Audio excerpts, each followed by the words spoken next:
Visit aacolumbia.org for more information and to find an AA meeting near you. Bill Gunner for my great friends Rock and Daniel Lucas at Charwood Golf Club. Hey, the fall, better weather, exciting days are right ahead of us, and getting out to Charwood Golf Club is something my son Austin and I love doing because it's a relaxed, fun environment where you can go out, play music, enjoy an afternoon outdoors, and enjoy the excellent layout that is Charwood Golf Club. Line up your tee time today. 803-755-2000. Again, that's 803-755-2000. Call Charwood Golf Club today. Bill Gunner for Old Timey Meat Market. What better way to spend a great night with your family than with some great cuts of meat from Old Timey Meat Market? You can grill out, whether it's your family, your friends. Old Timey Meat Market has plenty of Traeger grills in stock, plenty of pellets, rubs, sauces, and accessories too. Come on by Old Timey Meat Market in Lexington today to take a good look at the many sizes of Traeger grills. Old Timey Meat Market and Traeger grills, a perfect combination. Old Timey Meat Market, quality selection, a cut above the rest.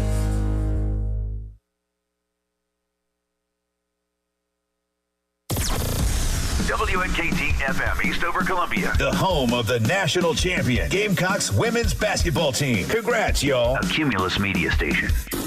The Postgame Show with Jay Phillips and Elijah Campbell.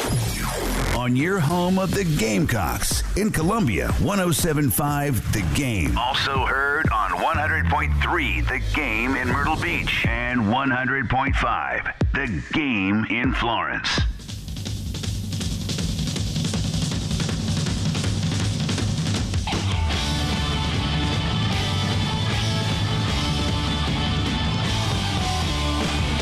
Three o'clock on this Tuesday afternoon. Welcome aboard the Postgame Show alongside Elijah Campbell. I'm Jay Phillips. It's BREWSDAY. That means Ryan Brewer is in the house, the former Gamecock, running back, wide receiver, kick returner, punt returner, special teams gunner, team captain, husband, father, coach, business owner, Michigan hater.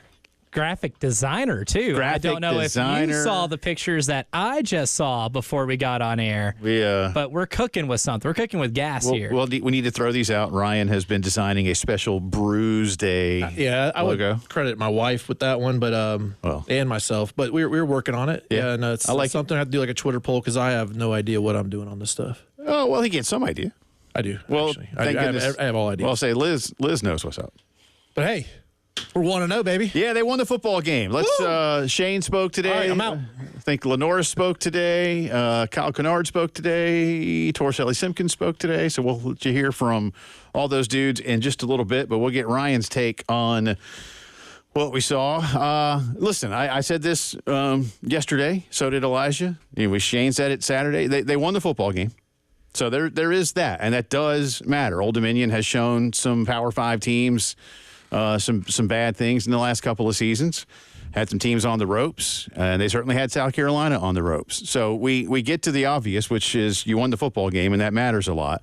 But one of the things we spoke with you about last week, and one of the things we've been looking at, is you had to find a way to start projecting what you're going to do this weekend against Kentucky, and that's where everybody is left with lots more, it seems, questions. You have questions? Than answers. I thought we settled everything on the field. So, unfortunately, right? Winning doesn't always cure all, and in this case, it did not. Again, it matters a lot, but then we draw that line. So let's get your let's get your first recap of the game. My first recap is, I even put it on Twitter. A win is a win. Question mark, right? Because. Normally, I'm like, hey, find a way to win, scrap, whatever. Like you said, Old Dominion's done some damage to some Power 5, Power 4 teams, whatever now they are. Yeah, whatever they are. They've done some damage to them. They were not scared at all at Williams-Brice. The crowd was great until the weather delay. They did their job, did what they had to do. Football-wise, you couldn't ask for a better start. You couldn't ask for defense come in there, get a sack, fumble, recovery. Two big plays on that opening drive. Yeah. The first tackle for lost, and you had the strip. Yeah. And then we capitalized 3 plays later, which I wish the first one was still a touchdown. Right. Just because right then that's your momentum. Kind of killed, everything going on with Rocket. You could tell the celebration, doing the push-ups, whatever, and it's like, oh man, that thing didn't go in. Right. So, but from then on, if the defense doesn't do what the defense does, our offense looks even worse. Mm-hmm. We had opportunities to lose that ball game multiple times, but our defense stood up, gets us the ball in the red zone twice. We get points off of those, takes one away, and luckily we do have an Olympic athlete at wide receiver that can chase down a guy who made a defensive play to save the ball game because the next play we get an interception for a touchback. Right. There's a lot of if I'm an Old Dominion fan, ifs, buts, wins, whatever you want, question marks you have going, holy cow. That game could have swung in our direction in a heartbeat. And that's, I mean, those 3 turnovers there, that's 21 points, that the difference. So it's but it happens. It all happened in the game, and that's what's the great part about it. We've gone through years, and the 2 years ago saying, man, the special teams didn't do this. Well, guess what? Special teams did that. They made those plays. They made that that stuff happen. So we got look at every positive can. But I understand everyone's frustration offensively. What happened out there? I think coach trying to spin it. So they worked hard. They did that. That it doesn't really make me feel better. I'm hoping they're working hard. You can't teach effort. I've learned that since you're 6 years old, right? 5 years old. You can't teach effort. You got to go out there. You got to be able to do that. But these are college athletes getting paid right now to go out there and play. So they better have the effort. Now let's have the fundamentals. Now let's have the and the scheme, and let's make it work out there. You got a quarterback that's showed us that he can run. He can run people over. He can run around people. But if he doesn't get lower on contact, it's going to be a long season. He's not going to be able to last. He has to get lower. This isn't high school anymore, and I think he knows that now. He knows that. I mean, that's the biggest part of when you're 6'3", 6'4". Luckily I had a low center of gravity. Right off the bat, I was born with that, so it was easy for me to get low. But you still have to be the low man. You got to win on those contacts, especially when you're that big of a target. It's going to wear and tear on you. And then just the obvious out there. The passing game of it struggles. And I think, but it's not, I don't know, I want to say first game jitters, stuff like that. Yes, I believe in that. I really think that could have happened. I think he has a lot of energy. The high throws are normally because he's thinking too fast and he's muscling instead of just doing, a normal throw. But man, you got to get it down because you about took Harbor out. You took 19 out. 14 got hit hard on a going up for the ball. A bunch of guys, that's how you get your wide receiver room a little mad at you, man. So and just being on the same page, knowing the coverage. He had another one, throwing the ball, he threw it with the dirt. Well, he thought the receiver was keeping going. It was zone. Receiver did the right thing. He should have settled down a little faster because he went from 1,000 miles per hour to a dead stop, and that's why I think threw Sellers off there. It's just so much little stuff that can be corrected. It should have been already, but you're hoping as a freshman you can look at this and go, hey. He watched him. Holy cow, that was dumb. Yeah. I never did that in practice. He didn't do that in spring game. He didn't do it. I mean, you watch him. And it's this dude can play. So don't start everyone get on this. Sellers can't do it. He may be lower on my Heisman ballot right now, but he can play ball. There's just a lot of things there. But hats off to the defense, especially young defense ends, and the guys coming in here and making names for themselves right off the bat. Getting SEC Player of the Week already. And just wreaking havoc. Now people can say, well, it's Old Dominion. They gave up more sacks than most teams last year anyway. But they did some things out there that grown-ass men couldn't do. Right. I mean, it was fun watching. Oh, it was. And I want to go back to the offense just a little bit because Jay and I went through some of the numbers yesterday. And the passing game is really what I think I would consider the most alarming part. I think, situational running was really good because 16 of your 18 first downs came by way of the ground, right? And that's how you're able to at least get some of the drives to even just get into the red zone. But the one thing that we talked about a lot was that when Lenoris wasn't blitzed on passing attempts, he was 6 for 18.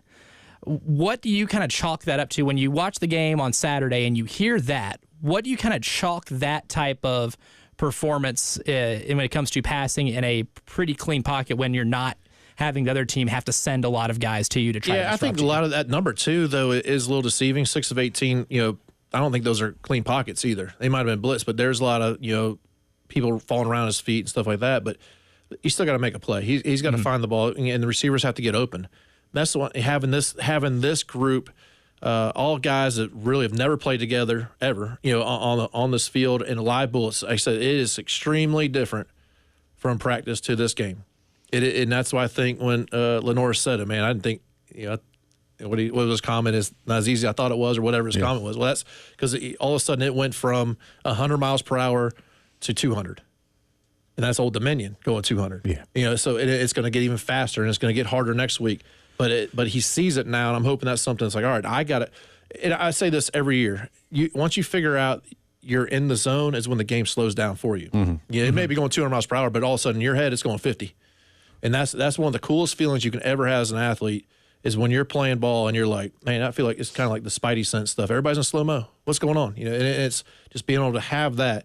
And he's got to find, he may not get to that point, but get somewhere near that where, all right, I'm comfortable, I'm calm, making these throws. I think a lot of had energy, built up. He had trying to think he has to impress, maybe, making these plays and stuff, trying to force the ball in there. And it's also, again, it's the receivers, it's scheme, it's trying, when you have that many DBs, but they're playing up on you because they don't think you can throw the ball. It was going to be a run stuff. And it congested everything up. And our long balls just weren't there, except for one that was 65 yards in the air, and it was thrown on a dime. Yep.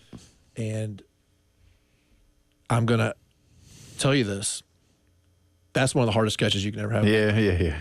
So, you probably thought I was going to go the other way. You got to catch that ball. I know what you mean. That's one of the hardest balls to – and I was a punt returner. Right. But I was facing the ball. Right. And that ball's going a lot further in the air and coming down at you, but I'm facing the ball. Trying to run as fast as you can, catching up to a ball that went, literally 65 yards in the air.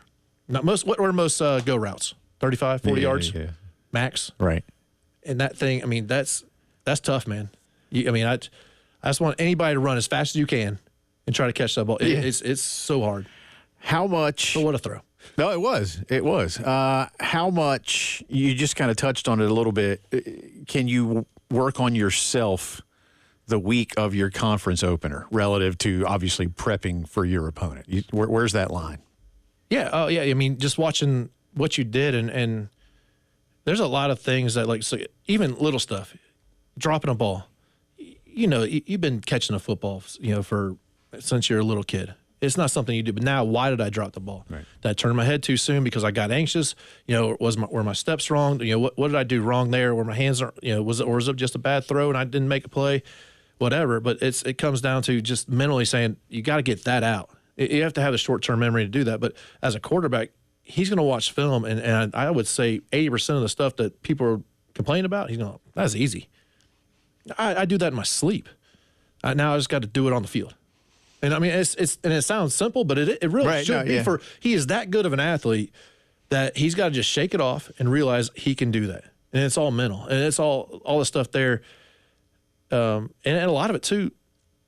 And running the ball that much, getting hit that much, puts a wear on you now, not just mentally, physically, all of it, to where trying to make the next play. He didn't look like he was gassed, but I'd love to know how he felt Sunday morning. Yeah, I was going to ask you that too. In fact, we'll come back. We got a lot more to get to with Ryan. Again, Shane Beamer spoke today. We had that live for you at 1:00. Lenore Sellers, Torres Ellie Simpkins, Kyle Kennard also speaking today, and they each, well, for Kennard it was a pretty good day.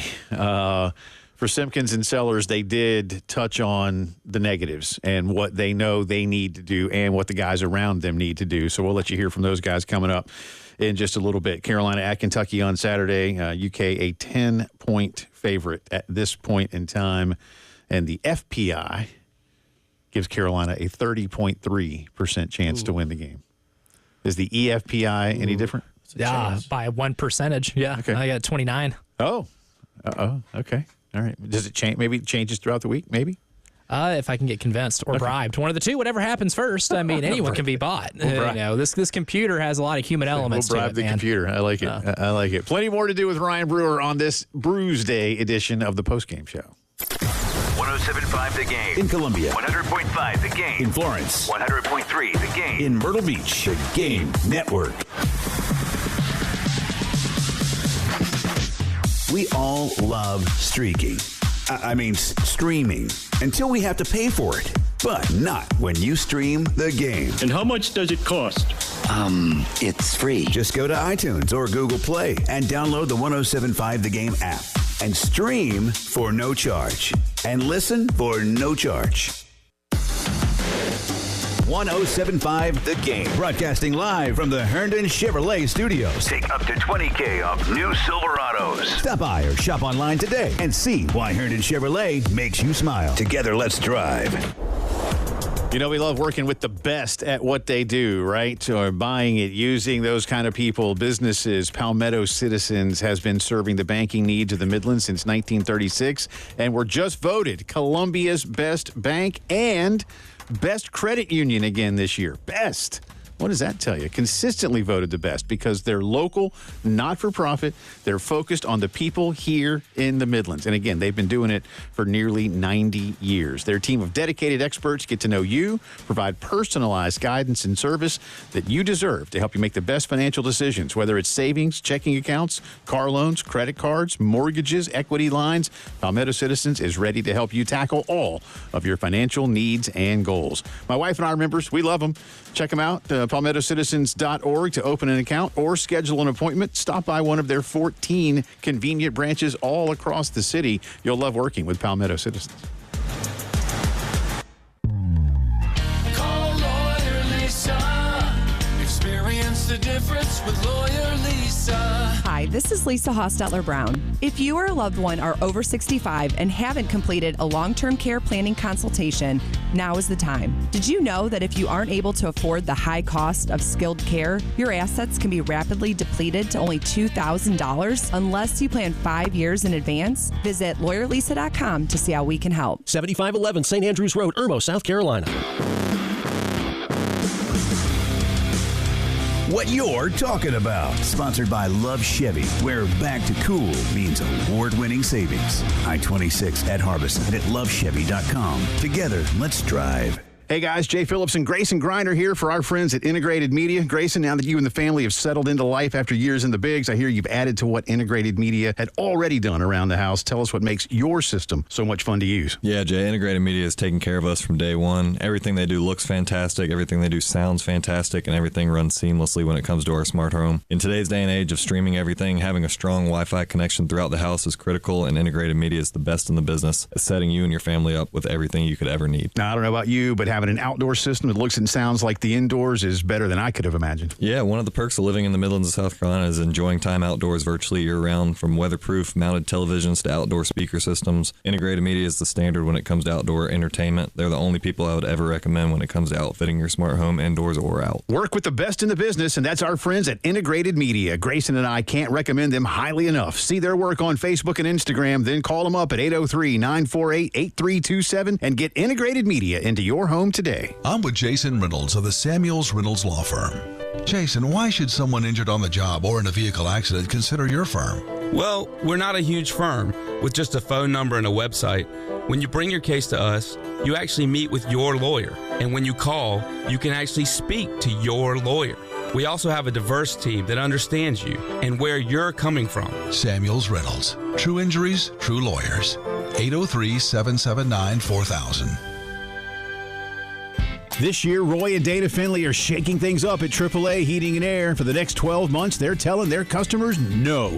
Get a new system purchase with no payments and no interest until 2025. And don't forget their 15-year parts and labor warranty, $1,500 old system buyback, and guaranteed financing. So do what I did. Call AAA Heating and Air for your free estimate today and tell them Jay Phillips sent you. AAA Air when you need us. AAA Heating and Air. Got something to say? Bring us up on the Love Chevy phone line. At 803-404-6100. 107.5 The Game in Columbia. 100.5 The Game in Florence. 100.3 The Game in Myrtle Beach. The Game Network.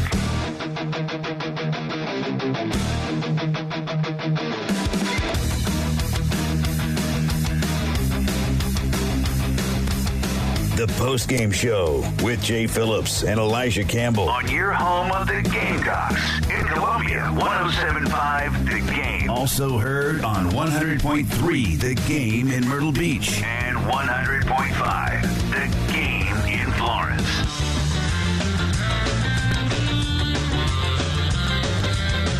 17 minutes after 3 o'clock on this Tuesday afternoon. Welcome back in. It's the Postgame Show. Jay Phillips, Elijah Campbell, Ryan Brewer in the house for this edition of BREWSDAY, talking Gamecock football. We'll get into a few other thoughts from Brew around college football in just a little bit. Kentucky coming up this weekend. Let's go back again. I said this to you earlier, but now we can kind of start looking at it from this perspective of needing Saturday to, you know, I don't know what word you want to put, a blueprint, just you get an exhibition game, so there's your first opportunity, and Old Dominion wasn't scared of you, things like that. Do you feel like you stay with what you were doing and hope to execute it better? Do you feel like there is still only a percentage of what this team wants to do that we saw? Where's that mix? Yeah, I think there's a percentage that was not shown for sure. Like the whole hand wasn't dealt there, but at the same time, they did everything they could to win that ball game. So that it's tough there. And as a coach, you're putting whatever play you think is going to win at that moment. So now you got to go back and reevaluate and say, why didn't they win? And so that's how you know, do I stay there or not? Is this a play that I need to just scrap all together because my guys don't know how to run it? Is this a play just because the right guard missed a block or someone had an MA? And if they didn't do that, we're hitting our head on the goalpost type deal. Like what, you got to evaluate every play now. You got to evaluate why it didn't work, and that's more important than because every play's designed to score, or to work or get a first down, whatever you're supposed to be doing at the time. So that's the biggest moment, or biggest deal when you come coaching wise is, hey, what went wrong, and now how do we fix that, and can we fix that? So I still think there's a lot of things run wise with the quarterback that weren't shown. Things that maybe simplify the game plan, altogether too would help a lot. I want to see more, and I think everybody likes it. I love screens when everyone's coming at you full tilt and doing all that. I've loved screens just as a running back. I think it's one of the best plays you can run there. But it's so hard when you can't stretch the field. It's so hard if the defense says, hey, you can't throw the ball deep on us. We're just going to sit on you. There's no way. So you got to be able to stretch the field some way or another. And I do love the rollouts that they have Lenoris doing, because that gives you a dual threat right there. And then you have the rollout with the RPO as well, or pass it, another screen off of there. It's just crazy to me. But there's a lot of things that they did that looks great, just wasn't executed right. And there's a lot of things that, especially talking to some of my, a bunch of buddies that coach and play, going, man, I don't know why they ran that. Right. And you got to figure out, again, where that mix might be. Yeah, absolutely. And Ryan, we talked a little bit for the show about like usage of play action, right? I mean, sometimes it's personnel. I think last year they could have really benefited from it, even with the running game not being very good for the most part last year. I just don't think you had the offensive line to be able to block long enough to have that play develop. This year, it's a little bit of a different story because you got older on the offensive line, and I think they feel better about it in that room. But is an incorporation of maybe more play action maybe beneficial for a team like this, considering they have a better running back room and the offensive line is probably more stable, you could say, than last season? It's okay. So we talked about this there, where it's 24% play action team, but that's, you can't. Play action is awesome in the NFL. It is, because you have the O-line, they're secure, and they can make it look like they're running. You have unbelievable running backs. Everyone there's a pro, and most quarterbacks are not. Well, most quarterbacks aren't dual threat guys. They're the ones you think of that are pocket passers. They need that play action to have the linebackers or safeties bite to make a play there. We have a quarterback that can get outside on the edge and make plays with his feet, so that's kind of makes that's a different dual threat. Our play action issues we would have, and what I saw in this week's game is when we run the ball, we're still getting hit 2 yards deep in the backfield. So if I'm running play action and my mesh point and my O-line's getting pushed back, or I'm getting hit when I'm doing the mesh point, that play's dead. So you got to be able to, that running game has to be able to create enough space and has to get the ball, like we talked about last week, yards after contact. Well, that's great if it's 2 yards, 3 yards past the line of scrimmage, but if it's 2-3 yards on the other side of the line of scrimmage, that's doesn't mean crap. That's great that you broke a tackle and you got it back to the line of scrimmage, but you still got a 0-yard gain. So it also play action all goes together. That if you're coming in my mesh point and you're already on my feet, that play's dead for a quarterback. It's so hard to get away. Now, if he can get away and do that and they're all biting in, yes, that's great. So, but the O-line has to be able to protect well enough to make that all work. That's why this game's so awesome. One guy can screw it up on offense. One guy can make a play on defense. And that's so if one dude, O-lineman, running back, whoever screws up, that play's dead. Unless you're a backside receiver, sometimes you can kind of, hey man, I'm gonna take this play off. You go with that? To the corner. I'm just gonna I'm gonna run a go route and jaw. You cool? Oh yeah, I'm good. Let's save our legs for a second. That happens. Yeah. Not as much as it, but that happens. But other than that, I mean, most majority of players are involved. And like I said, Coach Beamer talking about receivers, getting in the mix and blocking, and everybody has to be accountable and for every play to work. Well, let me keep you in that realm, but go to the tight ends because I kind of figured we'd see a little more usage of tight ends. And, you know, as you mentioned, Shane talked about everything they've got to do. They've got to block, you know, whether it's the receivers, the tight ends, everybody's got to block. In order to be utilized, you got to be out there. Now, you had guys out there on a regular basis. How would you grade their performance overall? Did you see things that you said? I saw some really good blocking going on. I saw some loafing going on. I saw some, you know, it was a mix. But you had the times there's Simon just absolutely crushed a dude in one play. It was awesome, you know, to watch live. So there's times where you're like, yeah, these guys can do it. But it's all predicated on how many snaps you have. You know, if you're all of a sudden you first down, you're losing yardage, and now you're 2nd and 13 or 2nd and 12, and all right, what personnel are we putting out there now? And we've always talked, you know, or coming into the season, our tight ends are probably one of our strongest playmakers, but maybe we need to make more guys go out wide on that. But it's really, you know, how many downs you have. If we're putting ourselves in third and, you know, long situations, you know, I don't know what plays they have for them there. Right. So it really comes to, again, play action stuff. Tight ends are, you know, for these bigger guys, they're, you know, you want to be in 2nd and short, 3rd and short, where you can do a play action. That's when everybody's thinking, hey, they're going to get the ball. They're trying to get 2 yards. Then you can pull out and dump it to the tight end. But if we're in 3rd and 7, 3rd and 10, whatever, it's not really going to work. So it's all about game plan and what he has on his. I'm sure the chart they have that's probably, you know, 20 pages, you know, long of, you know, plays, and right. doesn't mix well enough. So we need more plays. We need to get more first downs and see what we really have, and then get a momentum going. We need that 65-yard ball to be a reception, and then all of a sudden your quarterback's on a high. Everyone's the crowd's thinking this is awesome, and everyone now all of a sudden that momentum goes, and it's just you got to have. What was the penalty on that one though? Was that also a lineman downfield? Yes. Yeah. Yeah.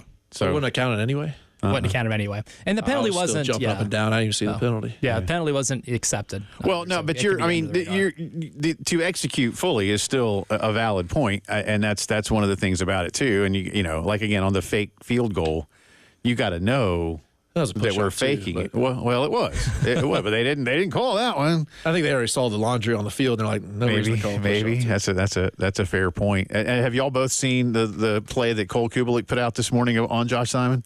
Oh, I have not. Well, he's got one to one of Ryan's points. He's got one where he blocks the dude beautifully to the inside, and then wheels around quickly, and he's wide open out there. Like I don't want to say in the flat, but he goes, you know, but the whole play is already going in the other direction. And I don't know if a play like that is on. You know, if that was where it was called and that's where everybody was supposed to go, you know, and Simon's just there, not to decoy, but again, to block and then try to maybe grab somebody on the defense, but everything was going there. So they never even looked at him. And I wonder where those kind of little fine margins are in terms of what they're trying to teach. That's normally either, you know, there's a misassignment on Simon's part there, but if everybody's going one direction, or there's supposed to be a throwback or an option, like it was a perfect option. Block, man. Yeah, I mean, he knocks the dude on his backside. Simon a couple times cleared some holes, man. Which is, I mean, I think he's NFL bound type tight end. Yeah. He really is. Yeah. So I love for him to get the ball in his hands and see what he can do too. That's for everybody. I mean, you want to see. Not everybody can touch the ball, and that's just part of it. But you want to see. We got to see what Rocky could do. He ran the heck out of the ball. He made people miss. He's obviously, you know, strong as can get. But, you know, you also want to see what everybody else can do out there receiver-wise. That's touches. But right now, they got to find a way to win. So that may not incorporate every single player touching the ball. You know, you can't make everyone happy. But right now, you just got to get a W to make the fan base happy. Right. And yourself at that point. Definitely. But sticking with the offense here, too, I mean, the two touchdowns were 2 and 6 yard drives, the fumbles forced deep in ODU territory. They were able to sustain, you know, some drives, get some long plays, shave off a lot of clock, but they resulted in 4 field goal attempts. When you watch this offense in the red zone, when things start to shrink a little bit and the field gets a little bit shorter, where do you think they kind of fell short the most in that regard? Picking up double-A gap blitzes or picking up, you know, some delayed blitzes and getting sacked. Getting back in, you know, you go from a positive, and all of a sudden you're 1st and 10, you get sacked, and you're 2nd and 17 or whatever. You put yourself behind the bars, and that's the hardest thing because you're moving, then all of a sudden you back up, your whole play selection just changed, everything. So you condense the field too, so it makes it a little bit harder in the red zone, but it shouldn't be. You guys are, you know, they got to find a way to not step on their own feet or tackle their own running back when things happen, when you're going there. So you see what I did there? That did happen, yeah. It did Saw happen. that. Saw that play. God, that was a. I don't know if I've ever seen that. I probably have. I felt so bad for Juju. I really did. Not many quarterbacks in the lightning, because you could feel like he was. First off, he got tackled by his own quarterback. He made a great cutback. He's got energy going. Then there's a lightning delay, and he was just, jumping up and down on the field. He was like, "It's finally my time to shine," and this happens.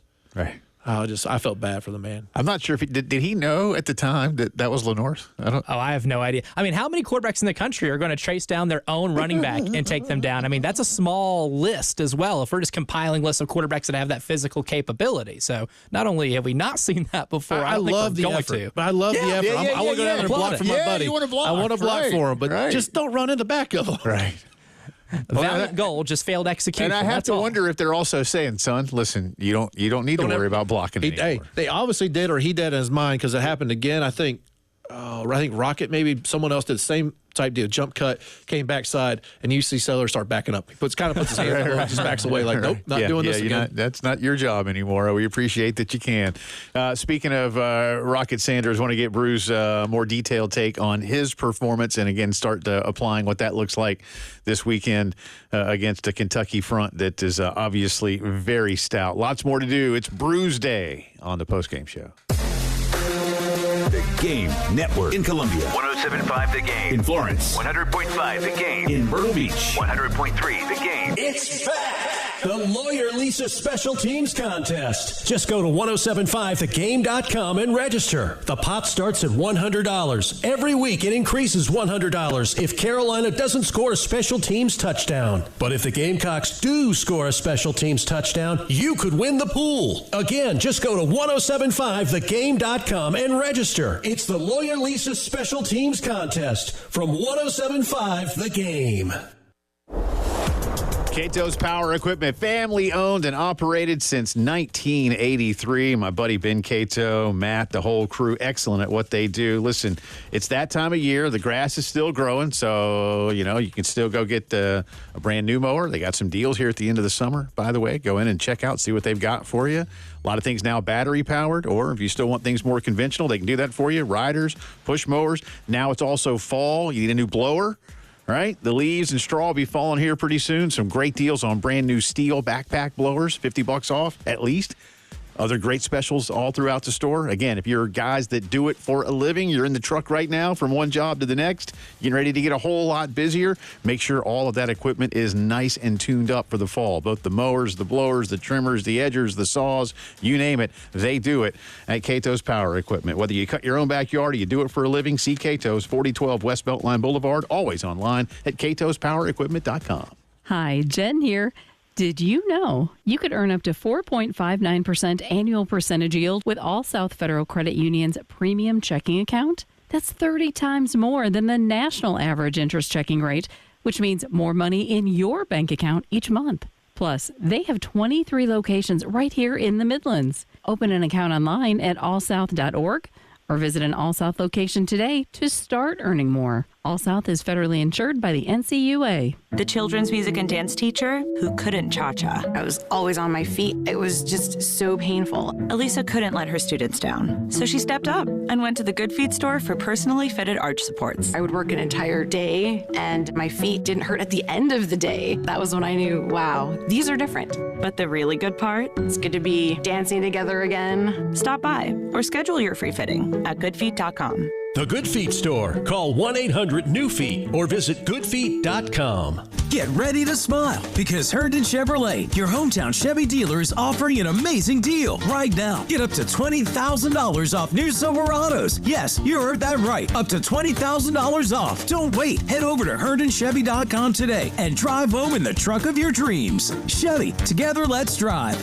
Herndon Chevrolet, Herndon makes you wanna smile. Call 803-510-5447 for complete details. Don't let the season fool you. It's pool time in the Midlands. Hi, Hi, I'm Paul Romanstein, proud owner of Midlands Landscape and Loans. We have the experts in custom pool design and installation. The summer months might be flying away, but in the Midlands, the heat is here to stay. Dive into comfort and beat the heat all year round. Call Midlands Landscape today and make your dream pool a reality. MidlandsLandscape.com.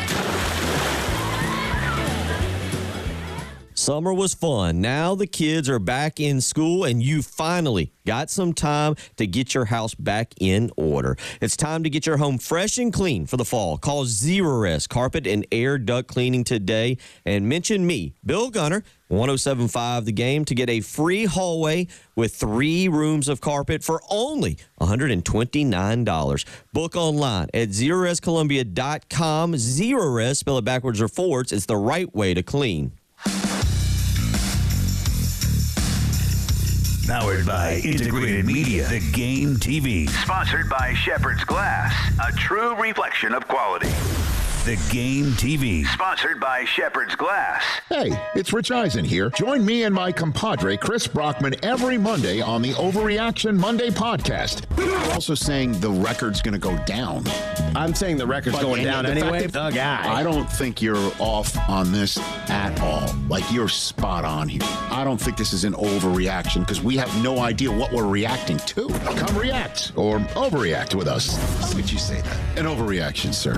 Overreaction Monday. Wherever you listen, it's game over. Over, man. What you're talking about. Sponsored by Love Chevrolet. On the Game Network. Talking a lot of Gamecock football on this Tuesday. It's BREWSDAY on the Postgame show with our good friend Ryan Brewer. The former Gamecock is in here with us. Carolina 23-19 winners over Old Dominion. For a lot of fans, it doesn't necessarily feel like a win. We had a caller yesterday say, this team is trying to give us a bad win. I said, there's no such thing. There's no such thing. There isn't, 3, 4, 5 games when the season's over. There's better wins than others. Yeah. There's no bad wins. It's sports. There's a not a great win. If you don't want to say bad, that's fine. That was a win, and it was a fight, and the defense did everything they could to make sure we won that ball game. Yeah. Well, other than that, it wasn't a great win. Gamecock Larry said yesterday. I'm optimistic too. So. Well, that's what I was just thinking. One day you'll be like Gamecock Larry. But 12-0. Gamecock Larry, yeah, still have a chance. 12-0. Oh, we do. Yeah, that's right. Just that's not impossible. All you got to do is now go on an 11-game winning streak. But Gamecock Larry said he'll take the ugly win over the pretty loss any day. 100%. And I that's. Could you imagine we walked out of there losing to that team? Well, I'm not going to lie to you, Ryan Brewer. I mean, there were scenarios in my head where even when the punt was partially blocked, I was like, oh, this game's not over. No. I was like, uh-oh. No, I mean, the scenario was there, yes. I'm going to say, can you imagine it right now sitting? I wouldn't be here. Yeah, I would. But I'd take it. I'd take a shot right. Bam, I might not have been here yesterday.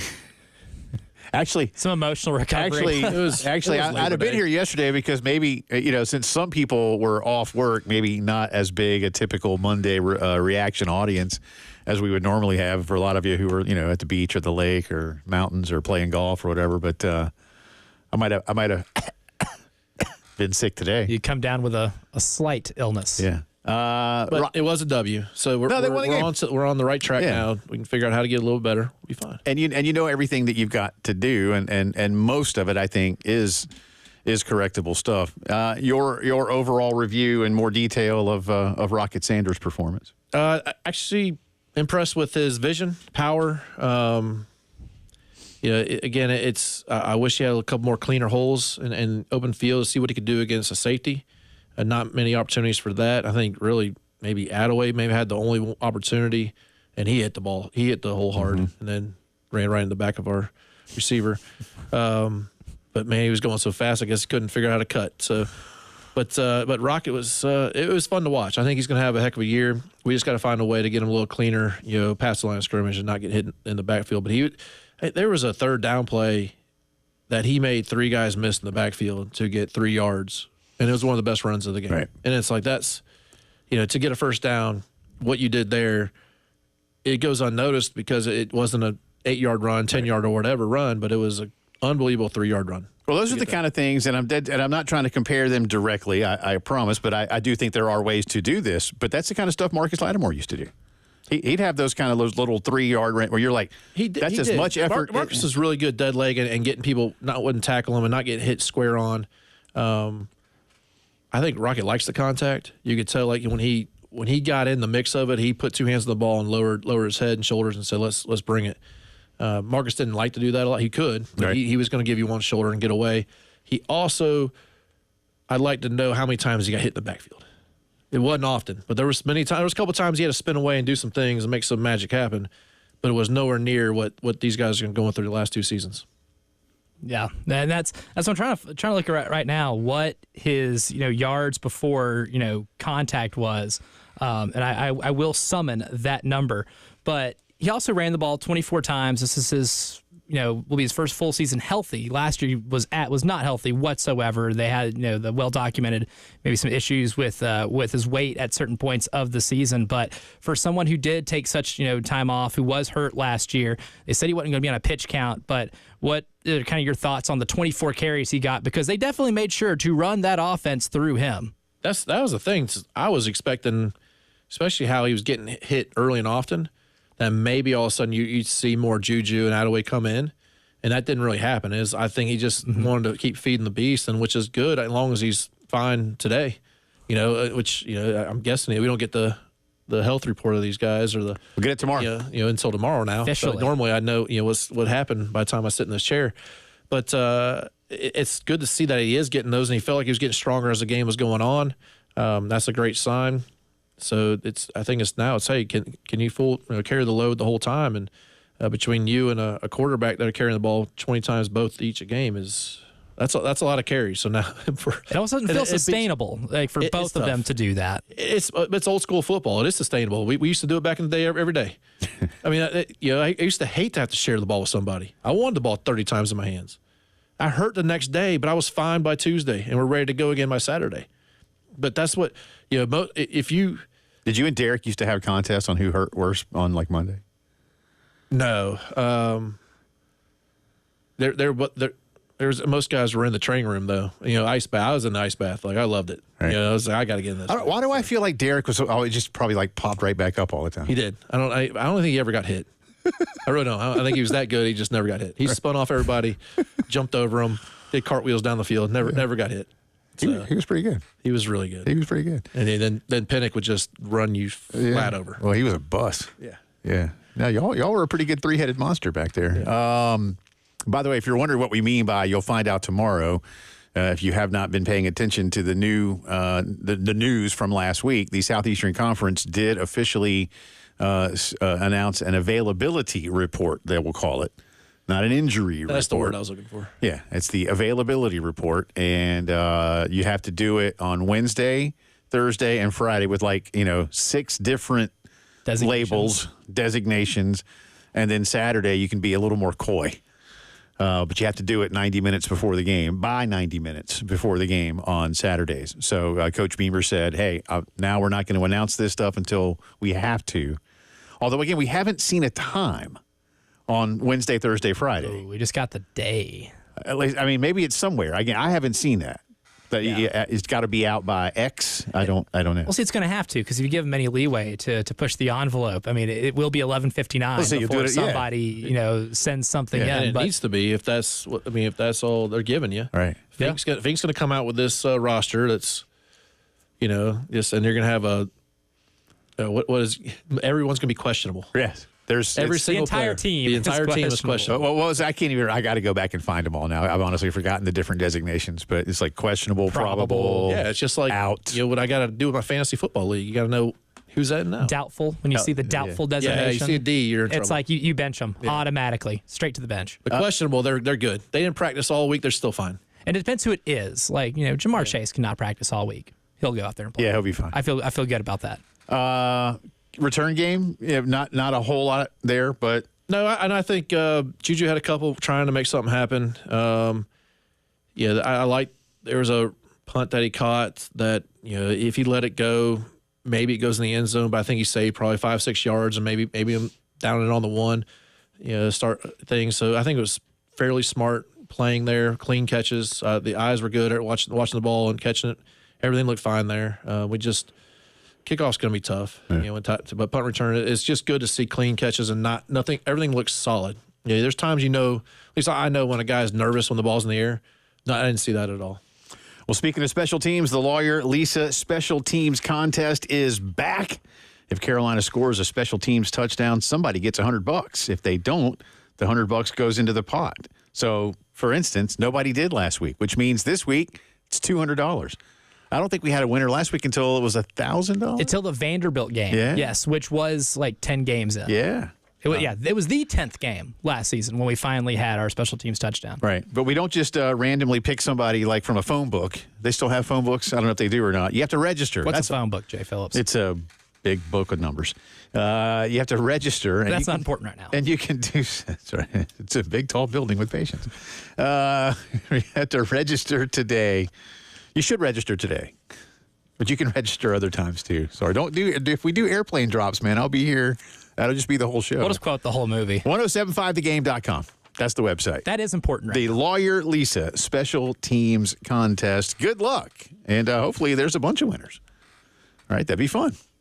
It would be. That'd be fun. And Lisa is ready to make that happen. Let's just hope the curse does not extend 10 full games. That's right. We were just an O lineman wandering downfield away from touchdown this week. That's right. That would have counted. Oh, that would have absolutely counted. That would have counted last year, though, right? Wasn't it just kickoff returns last year?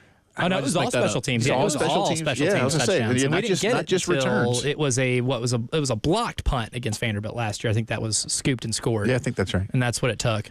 Okay. All right, we'll get Brew to put his Mark Stoops hat on, sort of, on the other side of the break as you listen to BREWSDAY on the Postgame Show. From the Midlands to the PD to the beach. The Game Network. Sips and Sounds, the only craft beer, wine, and spirits tasting event held indoors under the cool AC. No rain, no heat, no worries. Unlimited sampling of over 40 brands of local and national craft beers, wine, seltzers, and spirits. Live performances by Ken and Drew of Sister Hazel, Dazer, and the Donovan Twins. Saturday, September 28th. Get your unlimited tasting wristbands now at sipsandsoundscola.com.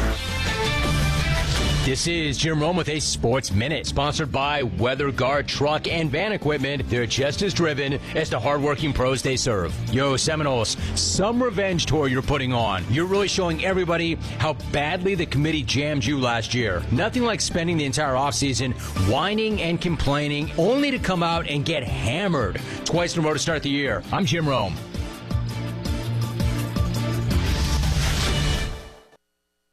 For more than half a century, contractors and trade professionals have relied on WeatherGuard for heavy-duty truck and van storage equipment, not just to protect their valuable tools, but to protect their professional reputations. For pros, the WeatherGuard badge makes a statement about what drives them. It says, "Bring it on. Been there. Done that. We've got your back," without saying a word. And the folks at WeatherGuard, they're just as driven as the hardworking pros they serve. See what it means to be driven at weatherguard.com.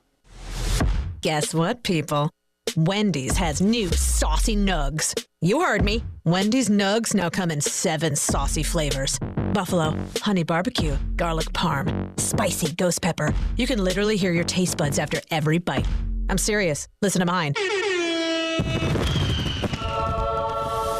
Okay, that's just me playing with sound effects, but you got the idea. For a whole new way to nug, gotta be Wendy's. At participating U.S. Wendy's.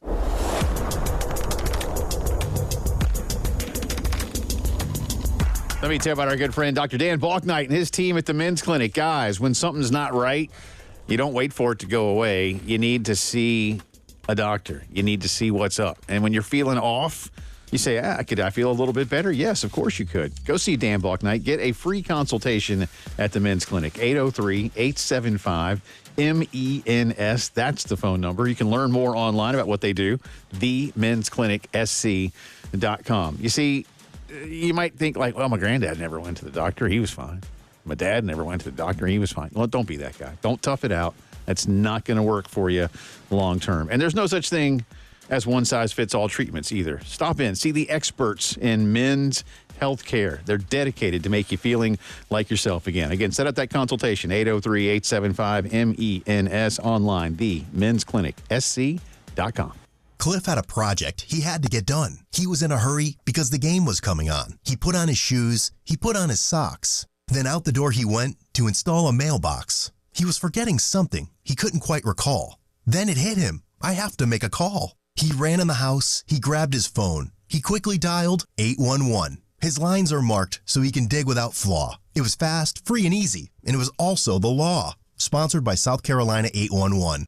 Aired by SCBA in this station. It's that time of year where fall is upon us and football is back, and there's no better place to catch all of the action than at Steel Hands Brewing. Steel Hands Brewing is your destination brewery for any and all music and events, including their annual Oktoberfest coming up Friday, October 4th. Activities include authentic German music, contests, and a delicious menu of Oktoberfest-themed delights, plus the launch of their fest beer. There's something for everyone at Steel Hands Brewing, hand-forged right here in Casey. The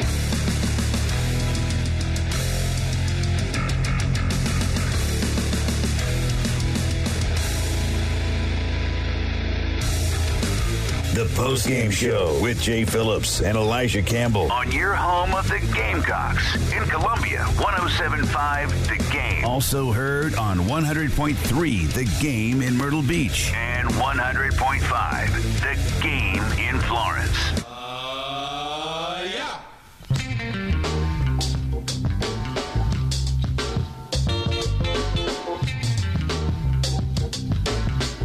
11 minutes in front of 4 o'clock on this Tuesday afternoon. BREWSDAY on the post-game show. And Ryan Brewer's appearances are brought to you by none other than Ryan Brewer and Ryan Brewer Fence. Yeah, I've been doing this for almost 20 years now. So doing fences around this this glorious state, residential and commercial work, from privacy to your ornamental fence and all your custom stuff and work. We're actually right down the street at the new Moxie Hotel right here across from State House, putting in some custom stuff. But yeah, anything you need in temporary fence for all your GCs out there, we can take care of that as well. And residentially, if you need to secure your yard, secure is beautiful. So go to ryanbrewer.net and we'll take care of you. There you go. And again, all the ornamental stuff, the wall art, mailboxes. Got a couple orders for some custom mailboxes where we can put your accessories on there, where you can kind of interchange them, which is kind of cool for palmetto trees. What's on yours right now? I have a gamecock on mine right now. Didn't know if you already done the Halloween thing. No, it's way too early for that. Really? Even at your house? Way too early. Okay. I do it the night before. No, come on. So, no, we're not there yet. So yeah, try to keep it within the sports, if somebody wants sports to, teams. If there's game day, I try to make sure the gamecock's on there, or the American flag normally is the go-to after that. American flag's good. And if somebody wants to do what the Brewers do in their backyard for Halloween and have like a haunted trail. You can do it yourself, but I can supply some temporary fence stuff for you, but I will not help you right now. There's the next phase. Next phase. I'm not there yet. Not there yet. That could be lucrative. It could be. There does need to be a haunted trail maybe a little closer to my neck of the woods. Yeah. And I could probably help that out. There's farmland not too far to the east. Yeah. You should work on that. Thinking about it. All right, there you go. RyanBrewer.net. Just forgot about it. Well, until next time. All right, so as I said, I'm going to make you put on your Mark Stoops hat. If you're Kentucky looking at this Gamecock offense, what are you first focusing on to say, okay, we'll stop that and then see what happens? Yeah, I mean, you got one guy in the middle that can just plug every hole you have. And I think Kentucky's defensive line is unbelievable. They're stout. I mean, just they got power and strength, and a guy that's 4 times as big as I am. Right at your nose. So I mean, he's always been a great coach, and he's had our number, here and there. So it's going to be a fun matchup that way. But I think our O-line's got their hands full. There's no doubt about it. So, but they also got to figure out how we're going to contain Sellers, because he's going to get out wide, do that kind of stuff, and not. So we got to come up with something maybe a little bit different. But Stoops-wise, I think he's not worried too much about what he's going to do. I think he's got the defensive side of the ball is taken care of. Yeah, I joked earlier when I was on with Terry and Tyler on the halftime show that Deion Walker technically counts as 2 people because he is so large. So when Kentucky's rushing 4, no, they're not. They're rushing 5 because Deion Walker is two people. He's just a large human being and is really, really good. And with some of the offensive line struggles that South Carolina's had last season and now this year, even despite being an older group, what's a good way to maybe attack that guy, even though they're, Octavius Oxendine, still a great pass rusher. J.J. Weaver on the edge, still a good pass rusher. What's like the first thing that has to go into planning? I'm pretty sure you still can't high-low a guy and take him out, so that's probably off the table. No table topping. Yeah, but when he first came in, it's like, oh man, this guy, he's 600 pounds, whatever the heck he is, and he could play one or two snaps and he was gassed. And now all of a sudden, it's like, no, this dude can play multiple snaps in the whole series and stay in there, and he's dominating on every play. So it gets tougher and tougher because you don't get a break from it.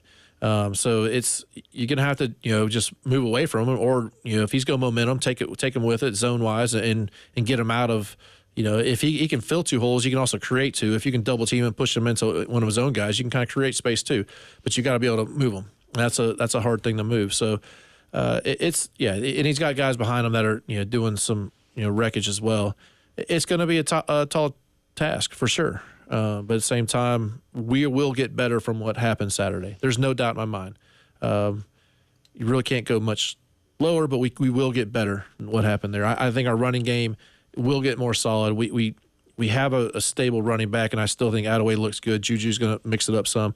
And what Norris is doing, I just don't want him. Me personally, I don't want him carrying the ball that many times. Yeah. Especially when you got SEC players coming at you. Deion Walker, by the way, officially listed at 6'6", 345. Is that 600? Not quite. They might be a little. That might be a program He's lost some weight, weight. man. He's lost weight. Then. He has. He came in at 600. At least when he had his helmet on, his face was going like pushing through. Yeah, the with face pads. mask, With pads, he's about. He might look 400 with the pads. That's right. He's about I thought for sure about 360. The Sellers 22 carries. 22 carries officially. Yeah. You'd rather see 10 or 12? Yeah, but you got to take off those kneel downs too. But right. I mean, it does productive wise. I don't. He can do 20. He can do 40 carries. Just don't get hit as many times. Yeah. Be careful how you're getting hit. Get lower or make sure you're getting out of bounds. Protect yourself. That's our BREWSDAY visit with Ryan. Again, RyanBrewer.net for all your fencing, wall art needs, and so much more. Check it out. Ryan21Brewer on the Twitters. Good stuff. Enjoy the ball game this week. I'll figure out a Twitter poll so you can do the logo. The logo. Yeah. Hour 2 coming up. 107.5 The Game. Broadcasting live from the Herndon Chevrolet Studios. Take up to $20K off new Silverados. Stop by or shop online today and see why Herndon Chevrolet makes you smile. Together, let's drive. While Ryan's here, I can say things like this. Maybe you love where you live, but it's time to spruce things up around the house or in the yard. Maybe you need a new fence. Maybe you're getting a pool or something like that. If you're a homeowner looking to make any kind of improvements, then you should talk to Palmetto Citizens and apply for their amazing home equity line of credit. Unlock your home's equity over a 10-year draw.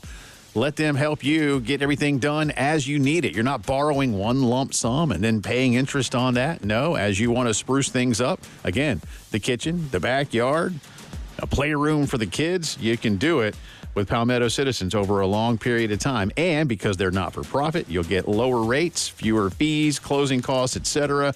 Learn more today when you visit palmettocitizens.org or stop in and see any of their great banking professionals. Voted best in Columbia, Palmetto Citizens, achieve your potential. Get ready to smile because Herndon Chevrolet, your hometown Chevy dealer, is offering an amazing deal right now. Get up to $20,000 off new Silverados. Yes, you heard that right. Up to $20,000 off. Don't wait. Head over to HerndonChevy.com today and drive home in the truck of your dreams. Chevy, together let's drive. Herndon Chevrolet, Herndon makes you wanna smile. Call 803-510-5447 for complete details. What's up, Gamecocks? Ben Cato, third-generation owner of Cato's Power Equipment, here with a few tips to help make summer just a little bit easier on your zero-turn lawnmower. Hot days mean you might be running through engine oil just a little bit quickly. Give that dipstick a check every day. And consider switching to Kawasaki K-Tech 20W50, designed for ambient temperatures over 120 degrees. Dry days mean extra yard debris. Make sure that the top of your cutting deck stays clean and doesn't get packed with dry grass, hay, or straw. If you're worried about keeping it clean, a handheld blower from Steel, like the battery-powered BGA 60, is perfect for it. And don't forget, an ounce of prevention is worth a pound of, well, having to pay to get your lawnmower fixed. Consider using these blistering afternoons to give your equipment some extra TLC. For all the parts, service, and advice you'll need, do what the pros do. Come to Cato's Power Equipment. Visit us at 4012 West Beltline Boulevard or always online at catospowerequipment.com. Join Lexington Medical Center for the Tunnel to Towers Columbia 5K Run and Walk on Friday, September 13th at 7 p.m. This unforgettable patriotic event champions the heroism of our nation's first responders and service members. Then stick around for the after party featuring live music, family-friendly events, and food trucks. Walk or run to honor our heroes. To register, visit t2trun.org. Opening ceremony at 6 p.m.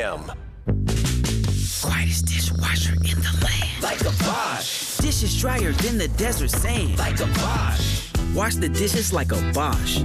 Clean like a Bosch. Check out the selection of Bosch dishwashers at the Nest in the Vista. Are you a Gamecock fan that's looking for flexibility to attend the games you want without committing to season tickets? If so, the Gamecock Go Pass is for you. For only $20 a month, your Gamecock Go Pass subscription provides you with access to all non-conference football games, most men's and women's basketball and baseball games, and all softball, soccer, and volleyball games. Plus, you have the ability to add on tickets for conference football games and premier basketball and baseball games for an additional cost. To learn more and sign up today, visit thegamecockclub.com/go.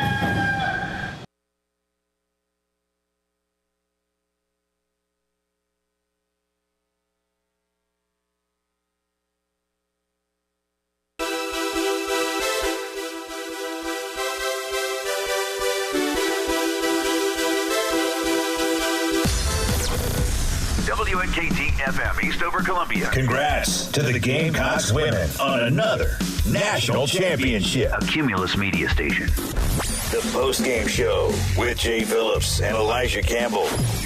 On your home of the Gamecocks in Columbia, 107.5 The Game. Also heard on 100.3 The Game in Myrtle Beach and 100.5 The Game in Florence.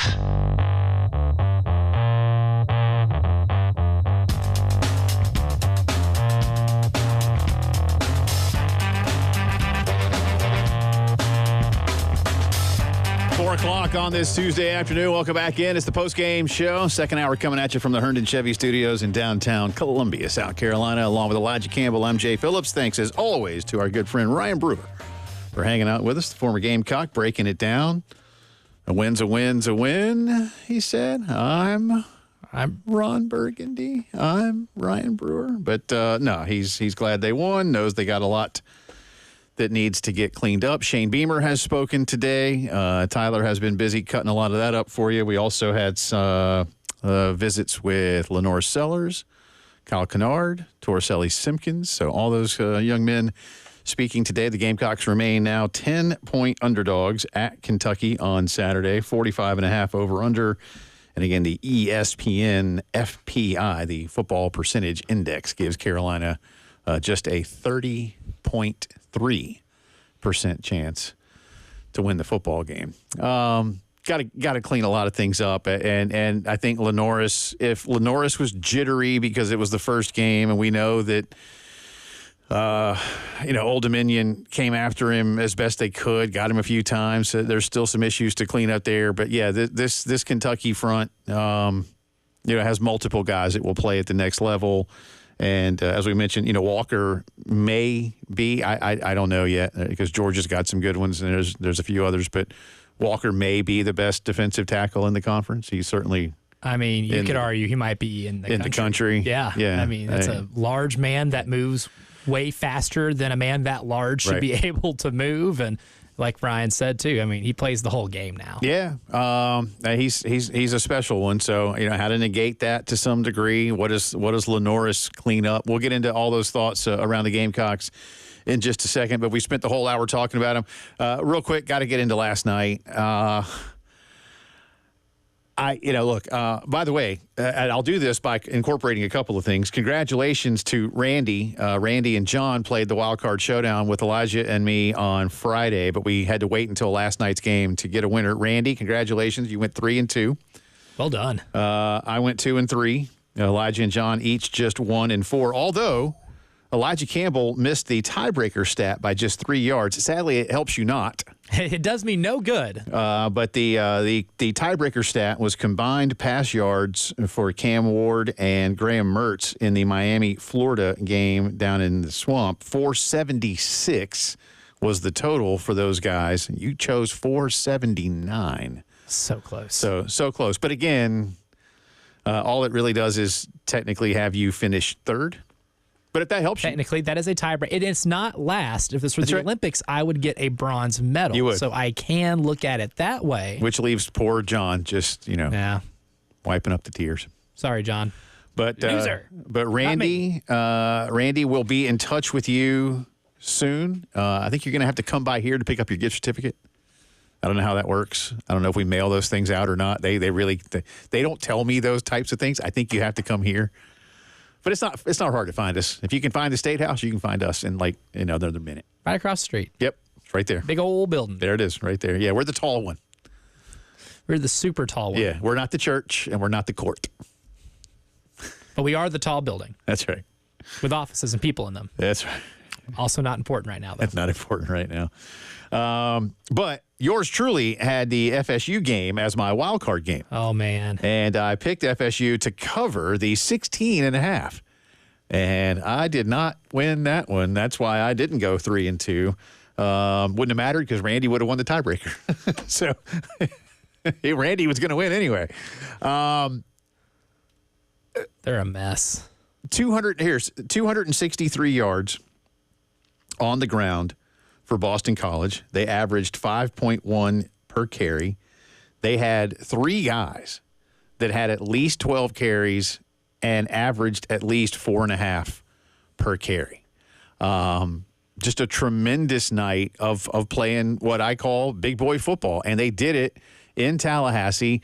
And what, again, Elijah, I know it's now just September, so we don't use must win. But dang. Again, how close can you get, right? If it was 90, if I labeled it 98% for Florida the other day against Miami, man, that's a 98% must win. Was it even greater for FSU? And they didn't. And not only did they not, they were never in this game. That's the worst part. That's where you can kind of throw out some of the gutless accusations. I mean, look, you're back home. You took one to the chin in week 1. You are a team loaded with 4 or 5-star recruits from high school. Yes, maybe it didn't work out at other schools, but you have a lot of talent. No excuse to just get ran over like that in terms of big boy football. There's an inherent softness to that people that follow the sport, watch the sport, or even fans of Florida State probably find offensive, right? That you have a lot of work to do when you got back to the States after losing to Georgia Tech. And to go out sad like that is pretty bad. To get completely dominated by Boston College in your home stadium makes it even worse. And for the quarterback that you got in the transfer portal, who you had to do a lot of bidding for his services, he didn't just look off. He looked bad. Some of the throws he missed were wide open throws. Those are throws that somebody's been playing college football for 4 years. The touchdown miss was to make. Yeah, the touchdown miss, I think at that point you just have to say, you know what, maybe you leave him in. And let me see. Who do you know who FSU has this weekend? I do not off the top of my head. Okay, well, I'll find it in a second here. But there were We Want Brock chants breaking out in the stadium. It's just ugly. It may be time. I don't know at this point what Mike Norvell's thinking, but it may well be time.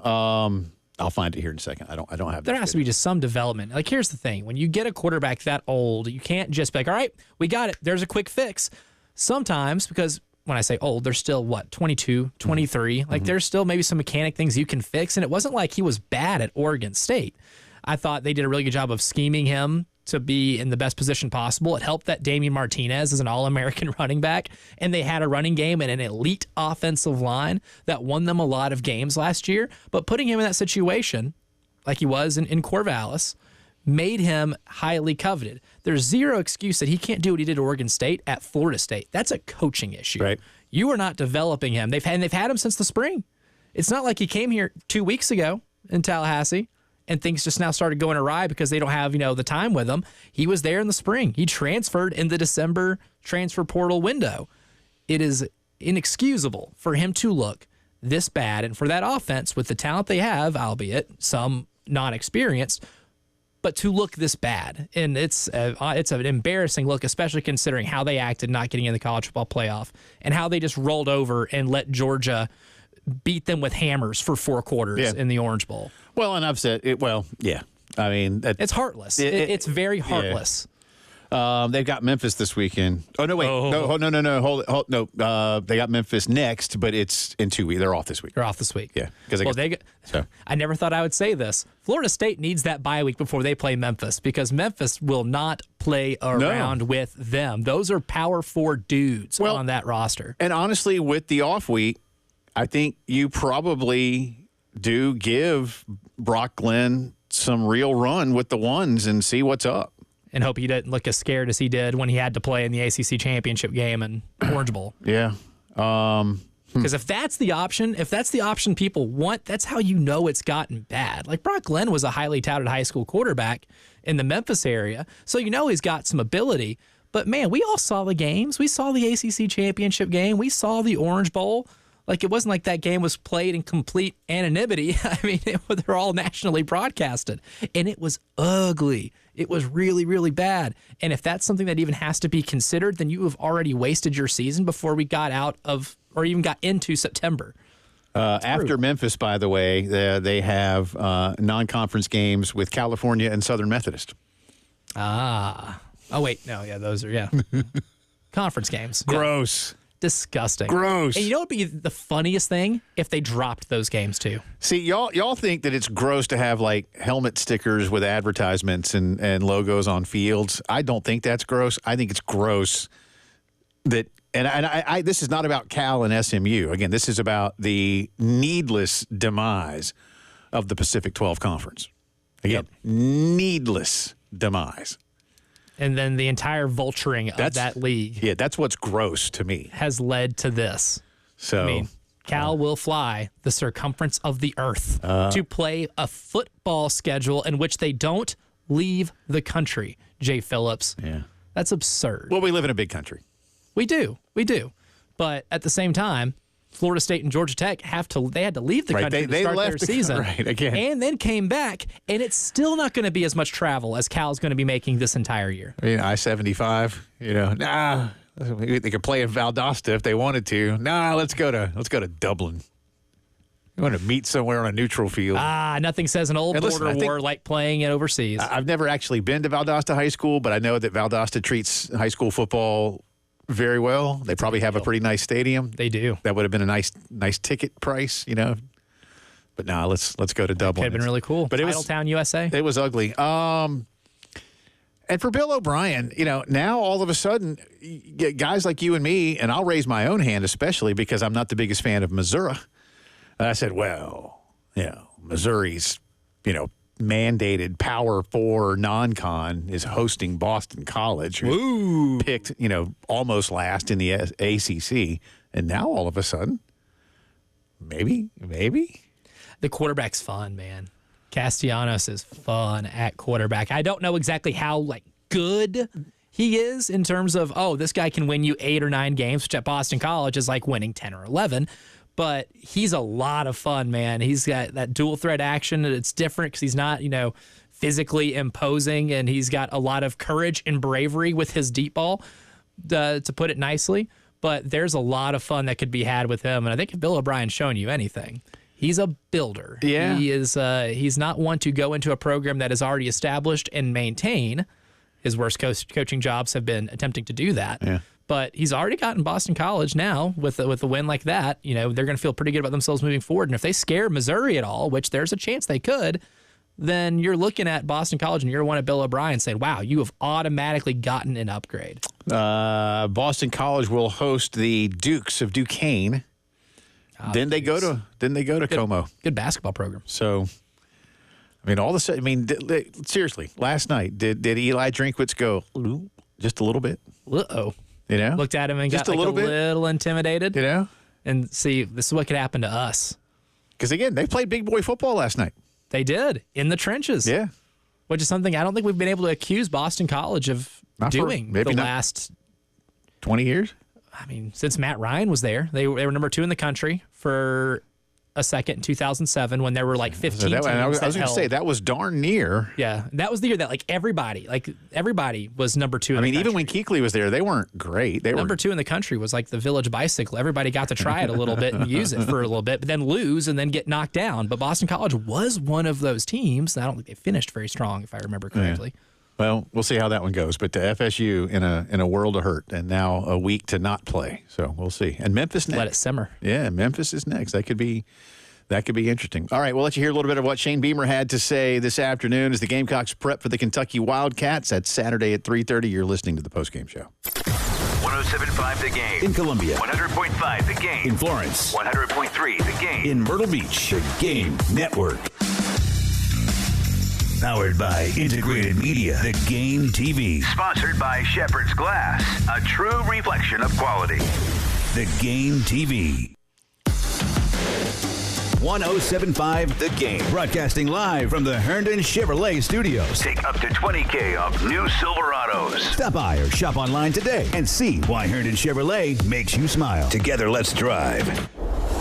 Palmetto Propane has been a family-owned company across the Midlands of South Carolina since 1959. Y'all delivering propane to homes, businesses, and farms with expert installation, exceptional service, proud to be the Palmetto State's leading propane and fuel provider. So whether you need energy-efficient propane appliances for your home, like the amazing Rinnai tankless water heater, get one, they're awesome, or reliable fuels to run your business, Palmetto Propane delivers. Experience the difference. And if you're looking for that reliable provider, make sure you choose Palmetto Propane because they are your complete solution. 65 years of experience, exceptional service.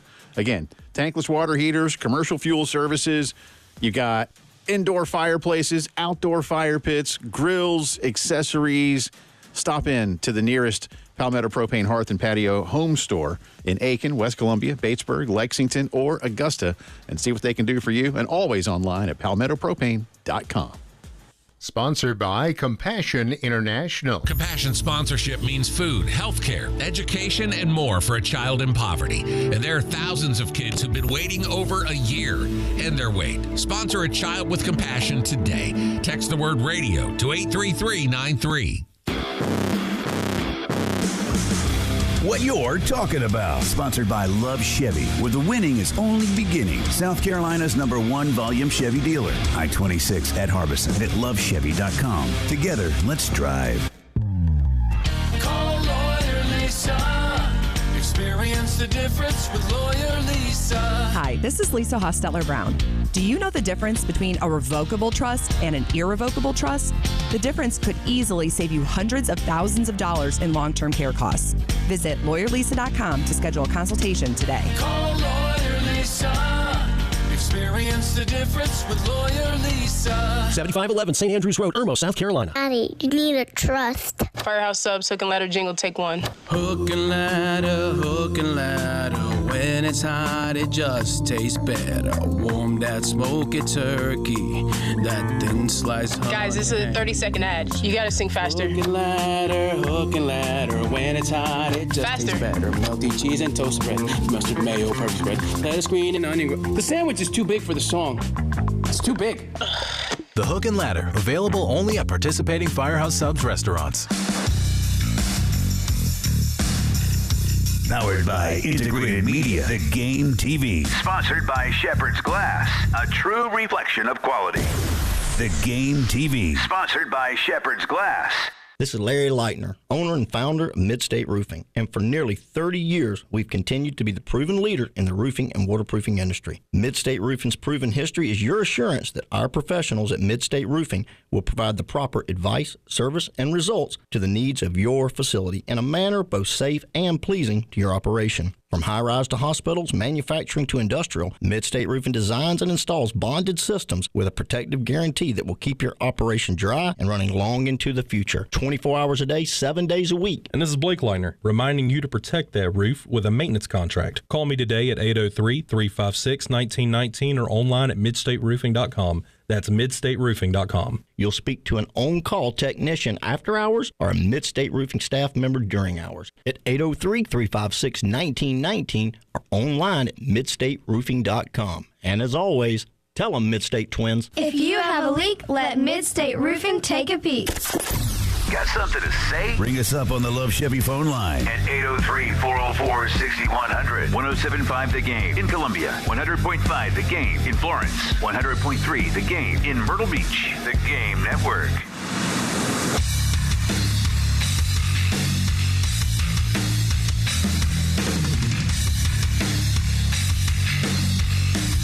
The Postgame Show with Jay Phillips and Elijah Campbell. On your home of the Gamecocks in Columbia, 107.5 The Game. Also heard on 100.3 The Game in Myrtle Beach. And 100.5 The Game in Florence.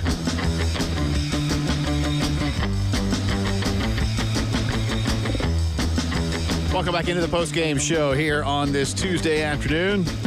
Jay and Elijah with you. Want to remind you that there's only a few craft beer cards left. You can spend $30 per brewery at 12 craft beer locations across the Midlands. It's a $360 value. Yours for only $79. Again, just a couple of these left. 1075thegame.com. Click on Sweet Deals. Sweels. And get one for yourself. Do it before I get my filthy mitts on them. That's right. Because I want to try. That's right. They're holding me back. And again, man, you get two of them. Whew. I do some damage. There you go. Carnage. All right. Again, Carolina 23-19 winners over Old Dominion, but it got ugly at times. There's no question about that. Lenoris Sellers ran the ball well, but did not throw the ball well. And Lenoris, has spoken today and put a lot of it on first game jitters and such. But what did his head coach have to say to his starting quarterback? Relax, have fun. He's our guy. He's a hell of a quarterback. You know, there's a lot of pressure on that guy. Or going into Saturday, he's from the state, local kid, starting his first game as a Gamecock in a Gamecock uniform, and the expectations, rightfully so. I mean, he's a really good quarterback. He had high expectations, and I told him on Friday that he didn't need to go out there and be Superman. Just go out there and relax, and we're better around him. And I believe that. I told him we're better around him on offense than we were than what Spencer had around him last year.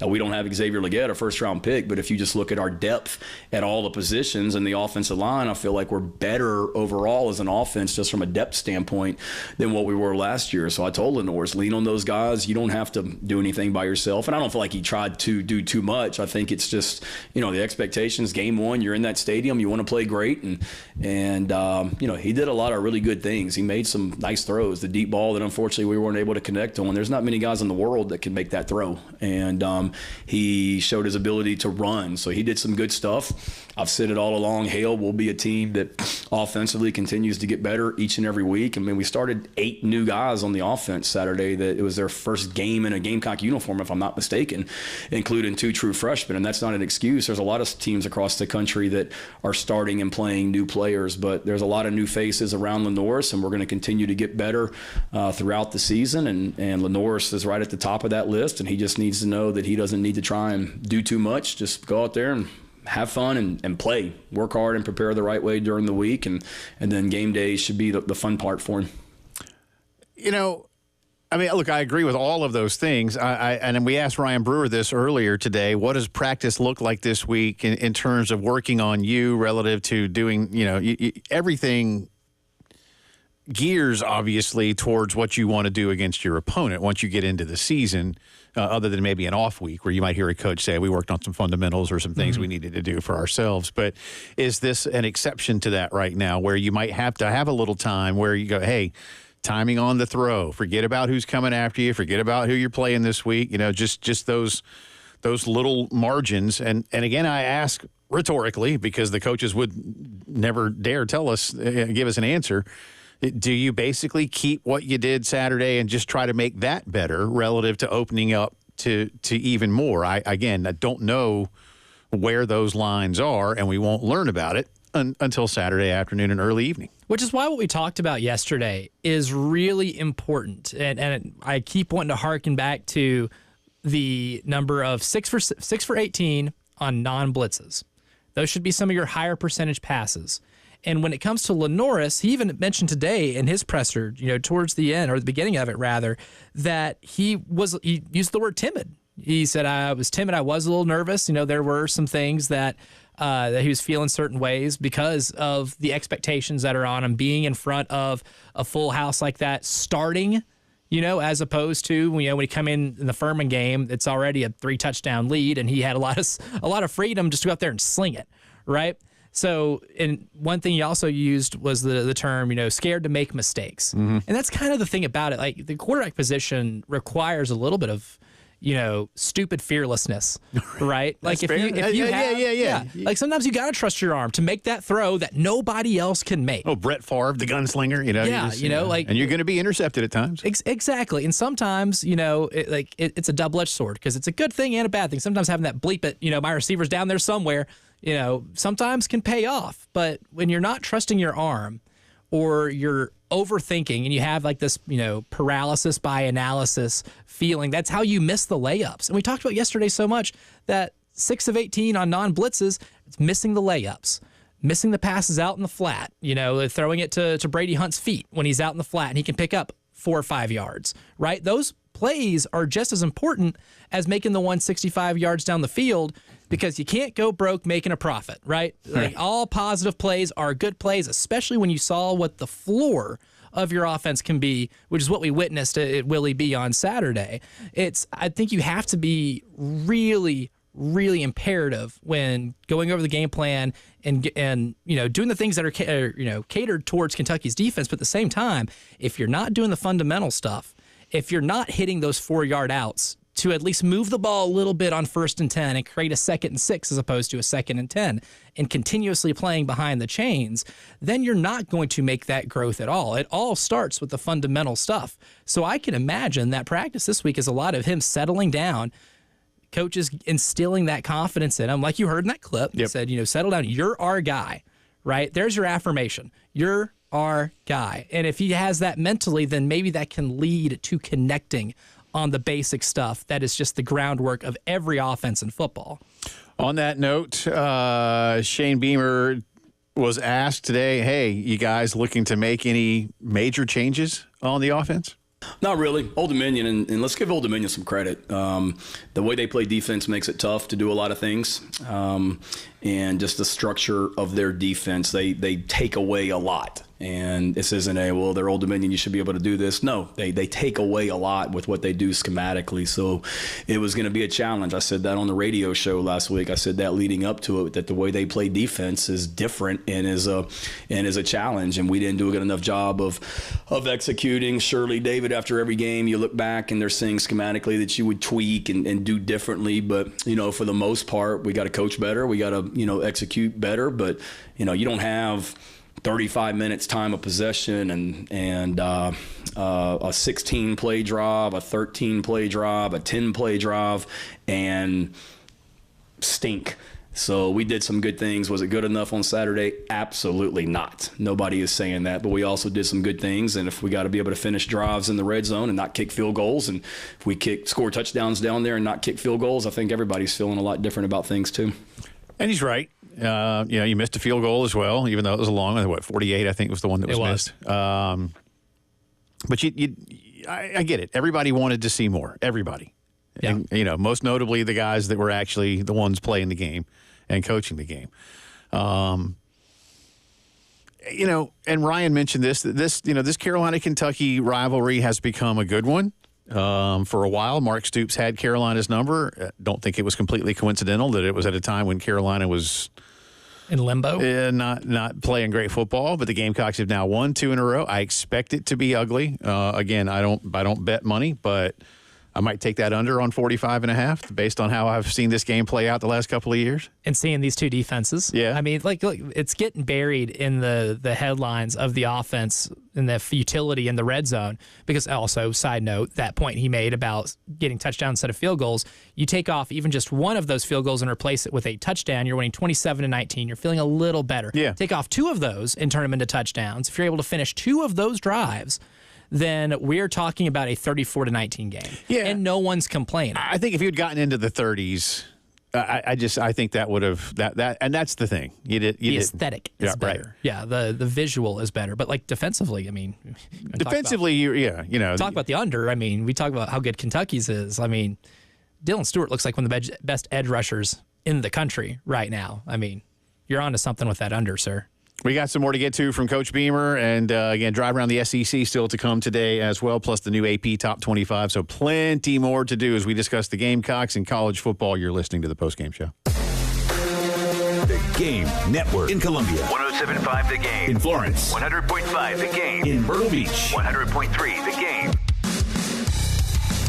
Hate paying for streaming? One more thing you got to stream and pay for? Well, the Game app is, wait for it, free.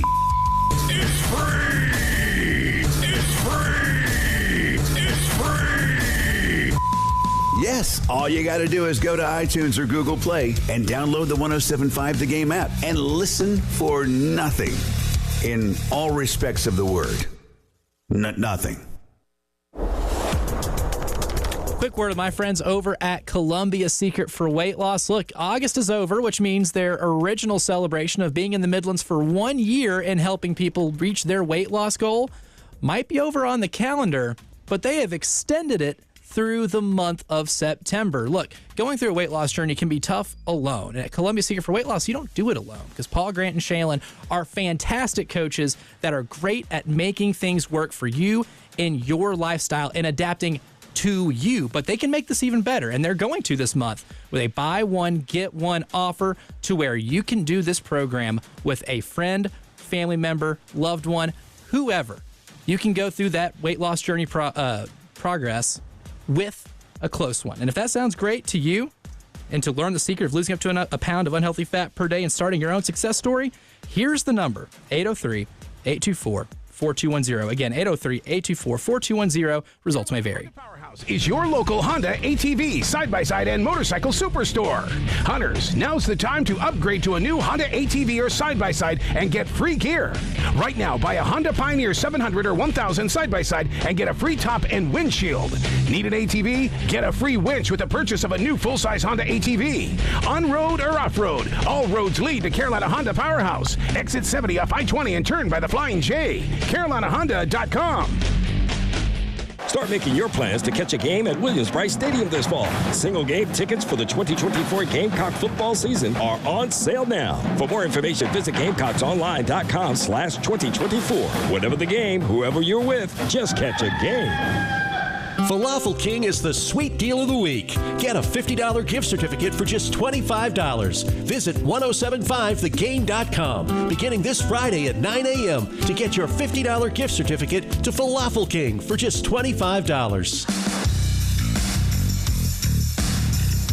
Powered by Integrated Media, The Game TV. Sponsored by Shepherd's Glass, a true reflection of quality. The Game TV. Sponsored by Shepherd's Glass. We are so excited. Sound and Images has upgraded to a phenomenal facility at 807 Bluff Road, right there across the street from our friends at the State Fair. We have new upgraded facilities, video conferencing room experience that will seat up to 35 people depending on configuration. We also have meeting space and venue space on property to offer our partners at Sound and Images. Please contact Sound and Images at soundandimages.net, your commercial AV installation and live event production specialists. What you're talking about. Sponsored by Love Chevy. It's back to cool season with big-time savings on Tahoe Suburbans and the all-new Chevy Traverse. I-26 at Harbison and at lovechevy.com. Together, let's drive. Hit us up on the Firehouse Subs text line, 803-404-6100. Your home of the Gamecocks in Columbia, 107.5 The Game. Also heard on 100.3 The Game in Myrtle Beach and 100.5 The Game in Florence. WIS-TV First Alert Traffic is sponsored by Wetzel's Automotive in West Columbia. Wetzel'sAuto.com. From the WIS Traffic Studios, I'm Elijah Campbell with a few accidents to get to you.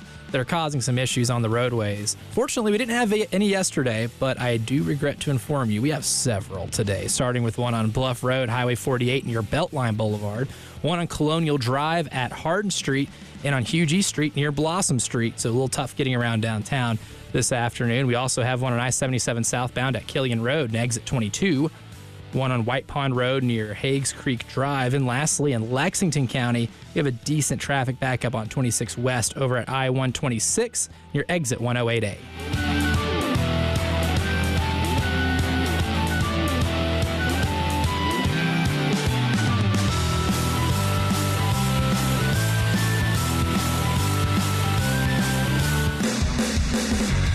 What you're talking about. Sponsored by Love Chevrolet on the Game Network. Talking Gamecock football on this Tuesday afternoon. Coach Shane Beamer has spoken today, breaking down a lot of what Shane had to say. We'll continue with that here for you. There is some news that we'll get to in the headlines around the Pac-12 Mountain West scheduling. I don't want to say alliance. That's had a pretty bad connotation. I don't want to call it a merger. Ooh, Jackie Moon merger. I don't know. But we'll get into that for you. And again, the new AP poll is out. By the way, I have some trivia for you. I love trivia. You know me. You're a man after my heart, Jay Phillips. And I didn't even write down the name because it doesn't matter. But the Browns Stadium has a new sponsor.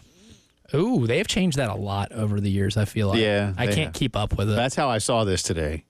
So there are obviously 32 teams. I guess there's not 32 there's 30 stadiums in the NFL? Because there's 2 that are shared. Or would that make it 31? Or 2 that are shared. 2 that are shared, yeah. L.A. and New York are shared. Not so there are correct. There are 2 that are not sponsor named. One of them, of course, is Lambeau Field. That one's easy. What is the other NFL stadium that is not sponsor? Would that be Arrowhead Stadium? No, because they have a name for that. No. One.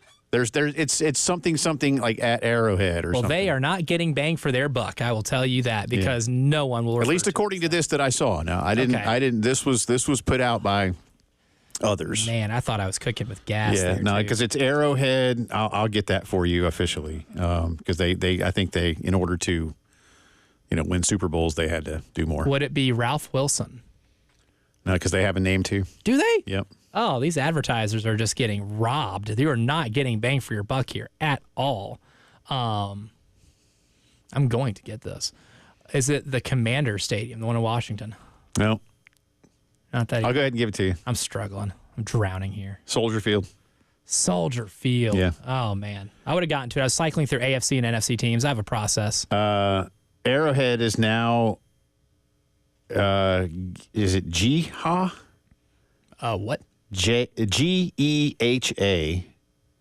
I don't know if it's Geha or Jiha or Yeehaw. The Government Employees Health Association. It's a not-for-profit association providing medical and dental plans for federal employees and their families. Nothing says nonprofit like forking over a bunch of money to sponsor a stadium. True to the mission. Good job. Very well done. That's just to give it up. Give it up for Dubai Jet. Yeah, give it up for Dubai Jet. Just terrible. And then let's see the Bills. Now let's see. Hang on. Because it was Ralph Wilson Stadium, and I'm thinking, stadium after a name, like what Paul Brown Stadium used to be. Used to be, yeah. Let's see. The Bills now play in Highmark Stadium. See, okay, I have heard that before. I don't know why my brain automatically defaults to still calling it Ralph Wilson. Because it should. I still call where the Dolphins play Joe Robbie because I don't know what it's been so many things. I'm like, Joe Robbie. Hard Rock Stadium? I don't know what Highmark is either, to be honest with you. Let's see. Zero clue. I have heard it, though, in relation to the stadium. So it is a relatively effective advertising strategy. But the one for Kansas City? No, not at all. Highmark is a division of Blue Cross Blue Shield. Interesting. Okay, I have heard of that. Yeah, so more insurance. Yeah. Yeah, so again, of the stadiums, I don't know which one. I think stadia is the Latin. That's probably correct, but I'm American. Lambeau Field, Soldier Field. Wow. Rivals, too. And soon enough, Soldier Field's going away for whatever the Bears are going to build. Whatever can be played indoors. Yeah. Because you cannot play a Super Bowl in Chicago. It kind of gets cold there. A little bit. And windy. A little bit. But there you go. Did I say cold? You did. Very, yeah. You did. Back to some sound from Coach Shane Beamer. Cut number 8, please, Elijah. Elijah just made this point, which is why I wanted to carry this over into this break. Yeah, if you just score a couple of touchdowns instead of kick a couple of field goals, there's a lot that is different about this game. Shane Beamer addressing some of the issues in the red zone. No, but it's concerning because it's 2 years in a row I've come in here after the first game talking about red zone issues in the first game. If you remember, I'm sure you guys remember the North Carolina game last year. We had 3 possessions inside the 22-yard line, I think, or 25-yard line that we didn't score touchdowns on or whatnot, and it was a factor in that North Carolina game. And then certainly the other day we didn't do a good enough job in the red zone. It's everything. It's calls, it's execution, quarterback, receiver, running back, tight end, offensive line, coaches, where we all just need to be better. It wasn't anything where we just said, oh my God, this is just an absolute breakdown. It's hard down there in the red zone, and we've got to be better about getting the ball in the end zone than what we were on Saturday. And that one to me, again, you don't want to say it's systemic because it's not, but you do rely on the kicker around here a lot. But what has to look different? I don't know yet. I thought we would see a couple of Norris Sellers touchdown passes, or at least attempts to really, as you kind of pointed out a little while ago too. You know what? Look, sometimes you're going to get picked. Look, I mean, Old Dominion had one picked in the end zone. I'm not saying, hey, that's an acceptable outcome too. It's not, and 3 is better than 0. But what does it look like in terms of again? I'll say it for a second straight week, I guess, Elijah. Cohesion and confidence. I mean, confidence at some point only comes from good execution of what they're asking you to do. But this weekend may be an exception where these teams could, kick a combined 6 or 7 field goals. And they might. Where that might play a major factor. Or whoever finishes the red zone drives. Right.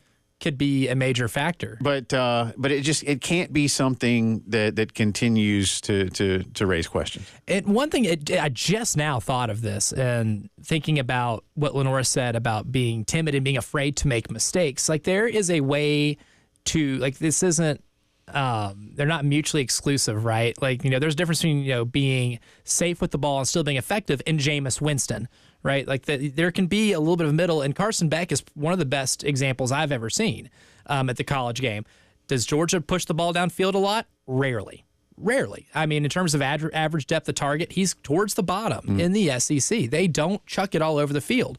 But there was one play in the Georgia-Clemson game that kind of perfectly encapsulates what Carson Beck is. And it was a play in the end zone. They threw a fade, right, which is a low percentage throw. And it can oftentimes result in a pick if the defensive back just bodies the wide receiver.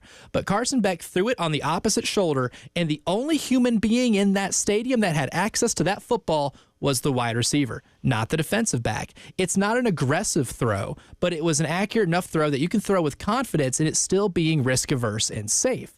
There's still a level that Lenoris can get to, and that's why I think I'd like to see him in the red zone, is being able to make those back shoulder throws on fade routes to where only the receiver can get it. But you can't make that throw by being timid, right? You have to tight that needle into that spot, into it being the only spot where the defensive back has zero access to it whatsoever. So I think that's what that can look like going down the road. If we just want to start charting what progress with Lenoris can look like when we get down into that red zone area, I think that's kind of the thing you'd like to see from him. One more from Shane. Cut 15 here, please, sir. Any surprises, Coach was asked, from the passing game this past weekend? Surprise, maybe. I mean, did I think that we would throw the ball better on Saturday or more efficiently than what we did? Sure. I mean, I did, but I knew it was going to be a challenge also. And, quarterback starting his first game and a lot of new people around him, I didn't expect us to go out and throw for 400 yards against that stolid defense, and we really wanted to run the football, and that's why we ran it 50 sometimes or whatever it was on Saturday. So we need to be better. because I thought we would be better on Saturday and have every confidence in the world that we will be going forward. But at the same time, I know the challenges that style of defense presents, just because, they take away your easy access throws. So it's easy for people to say, well, just throw hitches and throw slants. Well, they take away a lot of that with the way that they play defense. And it's very much a 3-3-3-1 type look, whatever you want to talk about it. And there's a lot of guys back there, and they all fit the run from different places, and then they all can drop into coverage from different places. And certainly there's some things schematically we could have done better to help, for sure. We connect on some of those throws. We're probably not in here on Tuesday talking about the passing game. He's right, but you didn't. And, again, if Old Dominion can take those things away from you, Kentucky can as well. And that's why I continue to ask, again, rhetorically, obviously, what does it look like scheme-wise for Carolina in terms of what Lenoris is confident in, what he's not, and how you continue to have that? Because that growth has to continue. Mm-hmm. But, and look, I'm not going to sit here, this is a must-win game. It's not. But we have continued to talk, and we'll continue as we build towards the end of the week on how pivotal this game is. But if Old Dominion's taking those things away from you, Kentucky's watching that film. Absolutely. And I get his point about the defensive alignment and how it can take away a lot of what he called the easy access throws or the quick hitters, whatever it is, the things that quarterbacks or offense coordinators often dial up for quarterbacks to get them in a rhythm, to see, to use another basketball term, to see one go in and feel a little bit confident for the rest of the game.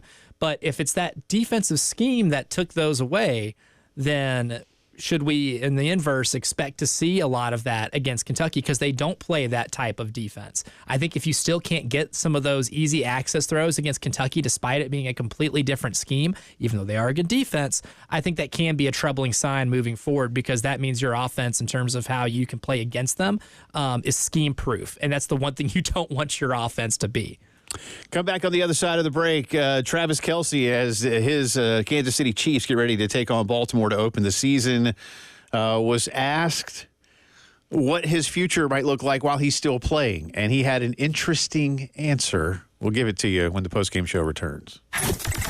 From the Midlands to the PD to the beach. The Game Network. It's back! The Lawyer Lisa Special Teams Contest. Just go to 1075thegame.com and register. The pot starts at $100. Every week it increases $100 if Carolina doesn't score a special teams touchdown. But if the Gamecocks do score a special teams touchdown, you could win the pool. Again, just go to 1075thegame.com and register. It's the Lawyer Lisa Special Teams Contest from 1075 The Game.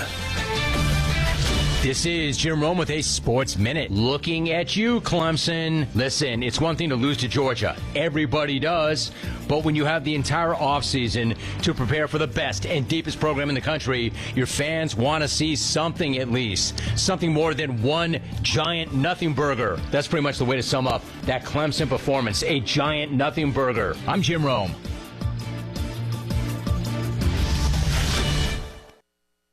All right, when it comes to getting life insurance for your family, a lot of excuses can get in the way. But ask yourself this. If something were to happen to me, who would pay the mortgage, the kids' education, and the other bills? Then forget the excuses and check out Ethos Life, the online, easy way to get life insurance in 10 minutes. Ethos has rates that you can afford, like a $500,000 policy for a 40-year-old male starting at $1 a day or $30 a month, with a few health questions and no medical exam. Get your free quote right now at checkethos.com. That's checkethos.com. Not available in all states. Rates do vary. eBay Motors is here for the ride. Go ahead, feel your engine. Admire that perfectly installed exhaust. Your vehicle's moving along this freeway like it was made from fresh installs and a whole lot of love. With eBay Motors, you get over 122 million parts to keep it running. And with eBay Guaranteed Fit, they'll be the perfect fit every time. Plus, at these prices, well, we're burning rubber, not cash. Keep your ride or die alive at ebaymotors.com. Eligible items only. Exclusions apply. You know, this time of year when we're kind of in between the really hot days of summer and the cooler days of fall and winter, could be a great time if you've been thinking about it to finally install that brand new HVAC system in your home. And Roy and Dana Finley have a great opportunity for you. You've heard me talking about AAA Heating and Air for a long time. They've done great work at my house, and we're very comfortable because of it. If you're worried about cost of a brand new system, don't be. Roy and Dana have guaranteed financing options, all right? 12 months, no payments or interest if you buy in 2024, not through the end of the year, all right? 12 full months. So you buy today, you don't pay until this time next year. True story. Plus a $1,500 system buyback rebate and the 15-year parts and labor warranty. They can make sure you and your family stay comfortable for a long time. Get an instant quote at call AAAtoday.com or call them up 803-677-1500. Tell them we sent you to AAA Heating and Air. Football season is grilling season, and Jack Oliver's Pool Spa and Patio is South Carolina's premier source for the big three: Weber, Traeger, and Big Green Egg grills. I'm Jack Oliver. Grill all your tailgate favorites to perfection with a premium gas, charcoal, or pellet grill, then top it all off with something sizzling from your griddle. For grills, griddles, patio furniture, hot tubs, and saunas, shop in store or online at Jack Oliver's Pool Spa and Patio, Forest Drive in Columbia, and JackOliverPools.com. Hey guys, Jay Phillips for the Men's Clinic. Not feeling like yourself as you get a little older? You're wondering why? Don't wait for it to change or go away. Instead, see Dr. Dan Bognight and his team at the Men's Clinic. You'll have a one-on-one consultation that will get to the root of the issue and get you back to feeling like you used to. There's no such thing as a one-size-fits-all treatment at the Men's Clinic. Get a free consultation. Schedule one at 803-875-MENS and learn more online at themensclinicsc.com.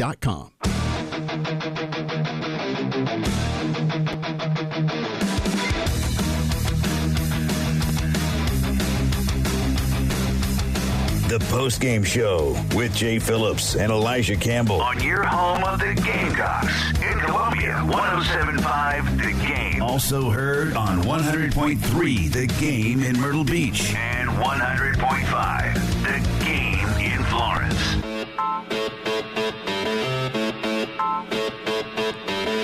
Minutes in front of 5 o'clock on this Tuesday afternoon. Welcome back into the Postgame Show. Jay and Elijah with you. NFL season begins in just a few days' time as the Chiefs will host the Baltimore Ravens. Before I tell you more about that, I want to remind you, too, that Sips and Sounds is coming to Columbia in just a couple of weeks. Unlimited sampling of more than 40 brands of local and national craft beer. Craft beer, huh? We like craft beer. Huh. I don't know. What is that? Is that like small batch and good? No, it's beer made by Kraft that makes like the macaroni and cheese and the 40 brands. Love Kraft. Again, people that don't know me are like, "Why is that funny?" Well, again, I'm a self-admitted beer snob these days. I've become one slowly over there's the course the occasional of like the last national 7 brand years. that I'll still enjoy, but I'm a craft beer guy. Plus wine, seltzers, and spirits. Live performances by Ken and Drew of Sister Hazel, Dre's, the Donovan Twins. It's all Saturday, September the 28th. You can get your unlimited tasting wristbands. Now, think about that. Unlimited. When you go to sipsandsoundscola.com. Although I don't know if they'll have any colas. No, probably not. Sipsandsoundscola.com. There are some, actually. I could see a market for it. I really can. I mean, there's some demand. I think there's people that would make craft cola, but honestly, like really goofy flavors. You know, it's pretty hard to beat a good old-fashioned Coca-Cola. Yeah. To me, soda sometimes is just, halfback ISO, baby. Simple. Yeah. Keep it the fundamentals. Yeah. Every now and then, though, I'm all for the flea flicker. If I can speak I don't like Pepsi as much. Every so often, I'll try to grab an RC Cola just to remember the old days. Oh, man. RC's good. Nothing quite like reminding me of my roots. RC's than good. An RC Cola. Yeah, RC's good stuff. Travis Kelce, see, I can't talk either, spoke earlier today and was asked, hey, if they wanted you to have a lesser role in the offense, what would you say maybe to Andy Reid? Quote, I probably wouldn't listen to them if they did. In other words, Yeah, that ain't happening. Quote, you get more comfortable with your body. You learn things from the mistakes you made in years past and things like that. You just constantly keep getting better and keep getting more aware. I'm excited. I get to play another year of football with a fresh slate. Get to kind of prove to ourselves in Chiefs Kingdom that we're one of the top dogs and we can play at a high level. Good. You got to prove it. I haven't seen it yet. And I don't think that they're anticipating a lesser role for the guy that is obviously the favorite target of the best quarterback in football. For one thing, Travis may not listen, but Mahomes is like, wait, you want me to throw less to him? Are you serious? That ain't happen. I'm a Broncos fan, so I want Denver to win the West and try to get back to the Super Bowl because that was fun. Lovely pipe dream. But thank you. By the way, the guy, I forget which one of the guys at The Athletic picked Denver to be the second worst team in the league. Insult to And guess injury. what? Guess what? The Panthers weren't first. You know who was? How are we going to take the only thing they got? How are we going to take that from We them? were good at something. Good at It was being bad. Washington. He has Washington picking first in the draft, Denver second, and the Panthers third. But anyway. I mean, only the Jags, I think, have had back-to-back first overall picks in the last, 20-some-odd years? That sounds right, but Because they went back-to-back recently and wasted one of those on Walker, and he has not been very good. yeah. And like technically the Panthers did, right? But they didn't. Yes, true. They earned it, but they foolishly traded their first-round pick when they didn't need to. That's my opinion. But there's a part of me that would like to see the Chiefs win a third straight Super Bowl just because that'd be pretty cool. Like that's a thing. We'd witness history. Yeah, that's a thing. You know? I wish they were in another division, so I don't really want them to do it, but I'd like be okay with it, which I'm probably not supposed to say. If this were the Raiders, I wouldn't feel that way. I hate the Raiders. Do you still hate the Raiders even after they've been really bad? I just don't like Las the Raiders. Vegas, It's and just they're no longer threatening. It's just it's a thing. Fair. It's just a thing. Yeah, Denver beat the Chiefs last year once. They did. They did. And the Raiders got them too on Christmas Day, and the sky was falling. Yeah. And even I was convinced, they probably just don't win it all this year. Yeah, and then they did. And it showed me what's up. So Trav says, "Nah, I'm good. I'm going to keep doing what I do. I don't see any diminished role for him." No. Despite how old he's getting, even though they did add some pretty good targets. The Xavier Worthy pick is going to be dangerous. Well, you've got to eventually begin to plan for the future because Mahomes is only 27 or something, 28. He's my age. Yeah, he's 29, I think. Okay. Me and him are same high school graduating class. Wow, look at you. Yeah, he's won 3 Super Bowls, and I won at elementary school spelling bee. Hey, we are the same. That's comparable. That's comparable. What's the betting line this weekend? I don't even know. We should look that up real quick. Ooh, for them too. Hang on. I'll tell you. Ravens this weekend or this Thursday. It is Kansas City by 3. Oh, over under just 46.5. Oh, I like Baltimore in that. Maybe it's even win outright. Ooh. Super Bowl hangovers for week 1 games. Yeah. It's a thing. It's a thing. Headlines of the day, more from Coach Beamer. Drive around the SEC. Coming up in the final hour, you are listening to the Postgame Show. Jay Phillips and Elijah Camp will be right back.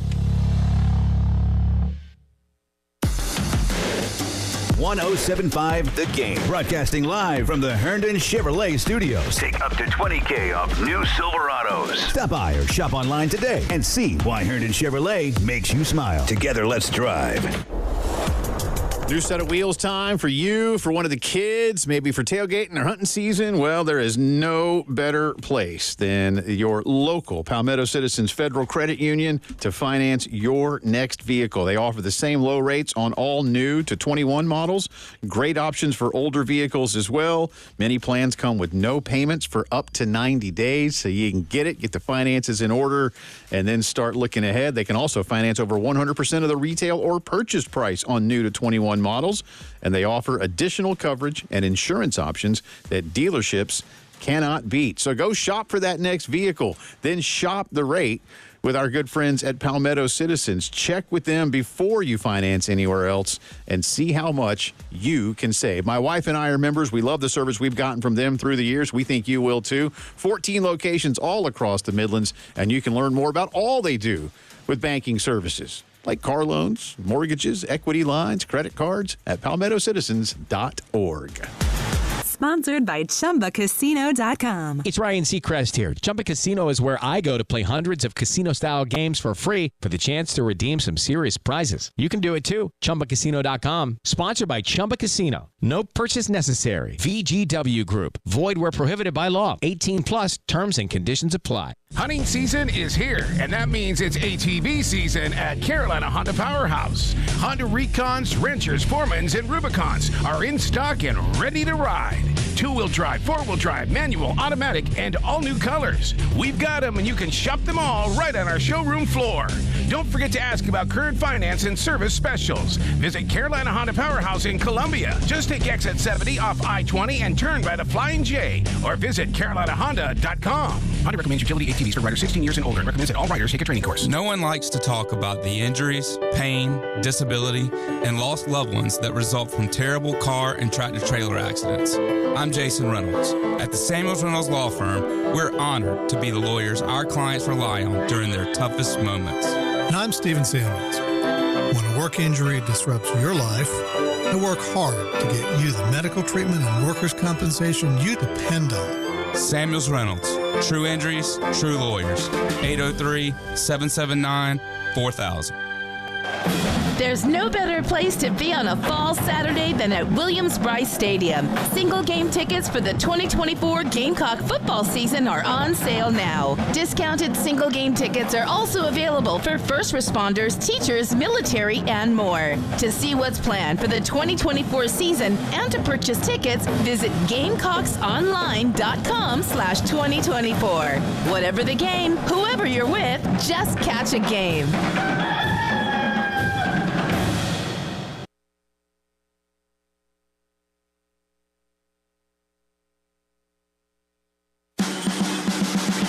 WIS-TV First Alert Traffic is sponsored by Wetzel's Automotive in West Columbia. Wetzel'sAuto.com. From the WIS Traffic Studios, I'm Elijah Campbell. The few accidents to get to that are causing some issues in the roadways this afternoon. We're going to start with an accident that has been cleared. That's the one on I-26 eastbound over at I-20 near exit 107B, so traffic running smoothly through there now. We still have some active accidents causing some active traffic jams, starting with Trenham Road at Highway 12 near Forest Drive, I-77 southbound at Killian Road near exit 22, I-26 westbound at I-126 and exit 108A, and lastly on Colonial Drive at Hardin Street.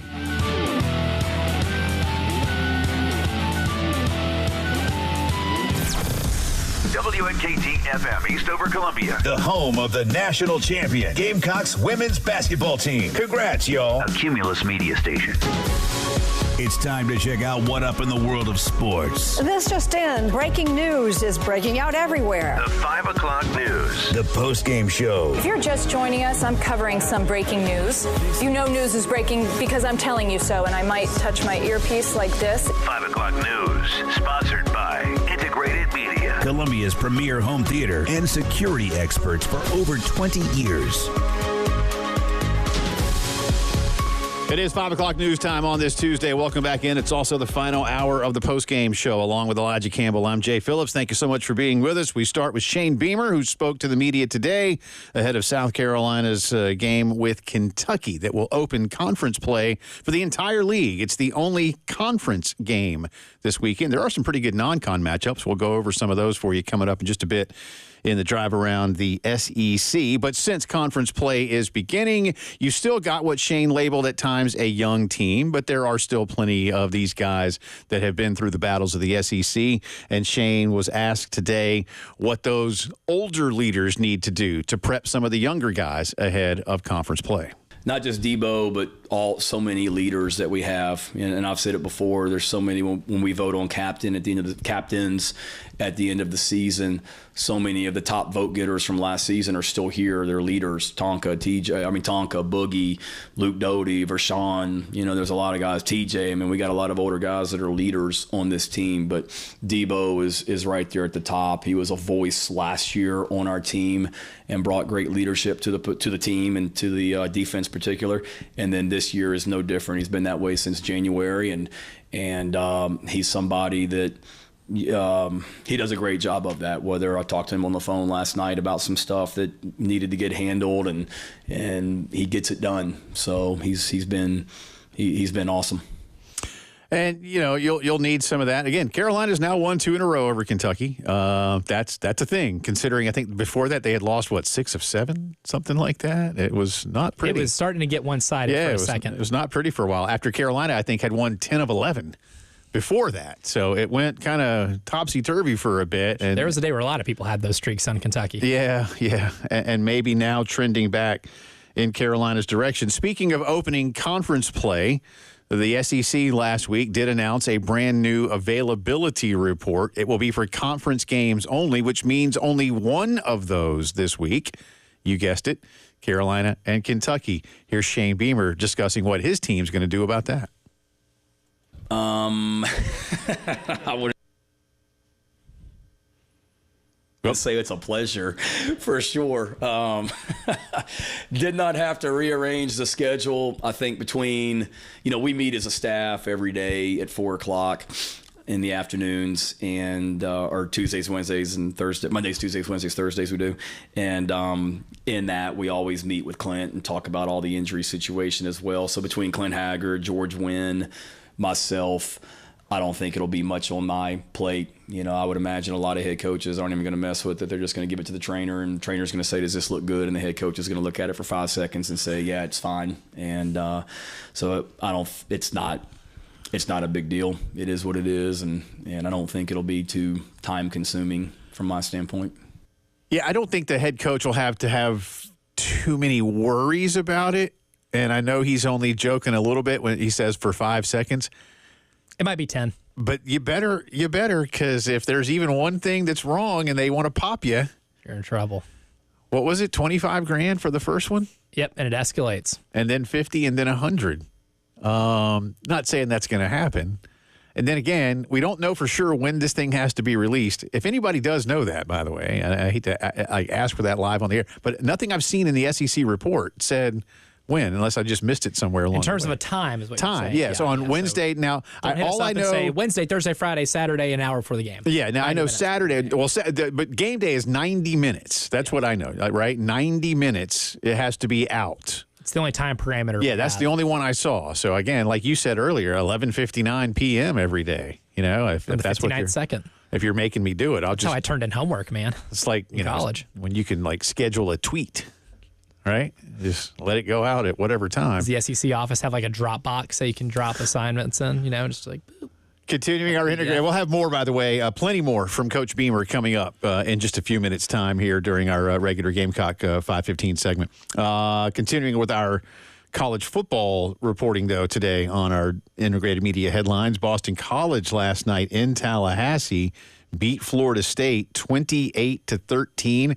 I would tell you that's about as close as the game was. There was a point where FSU got it to 21-13, and I thought, because there was still plenty of time left in the third quarter when they scored that touchdown.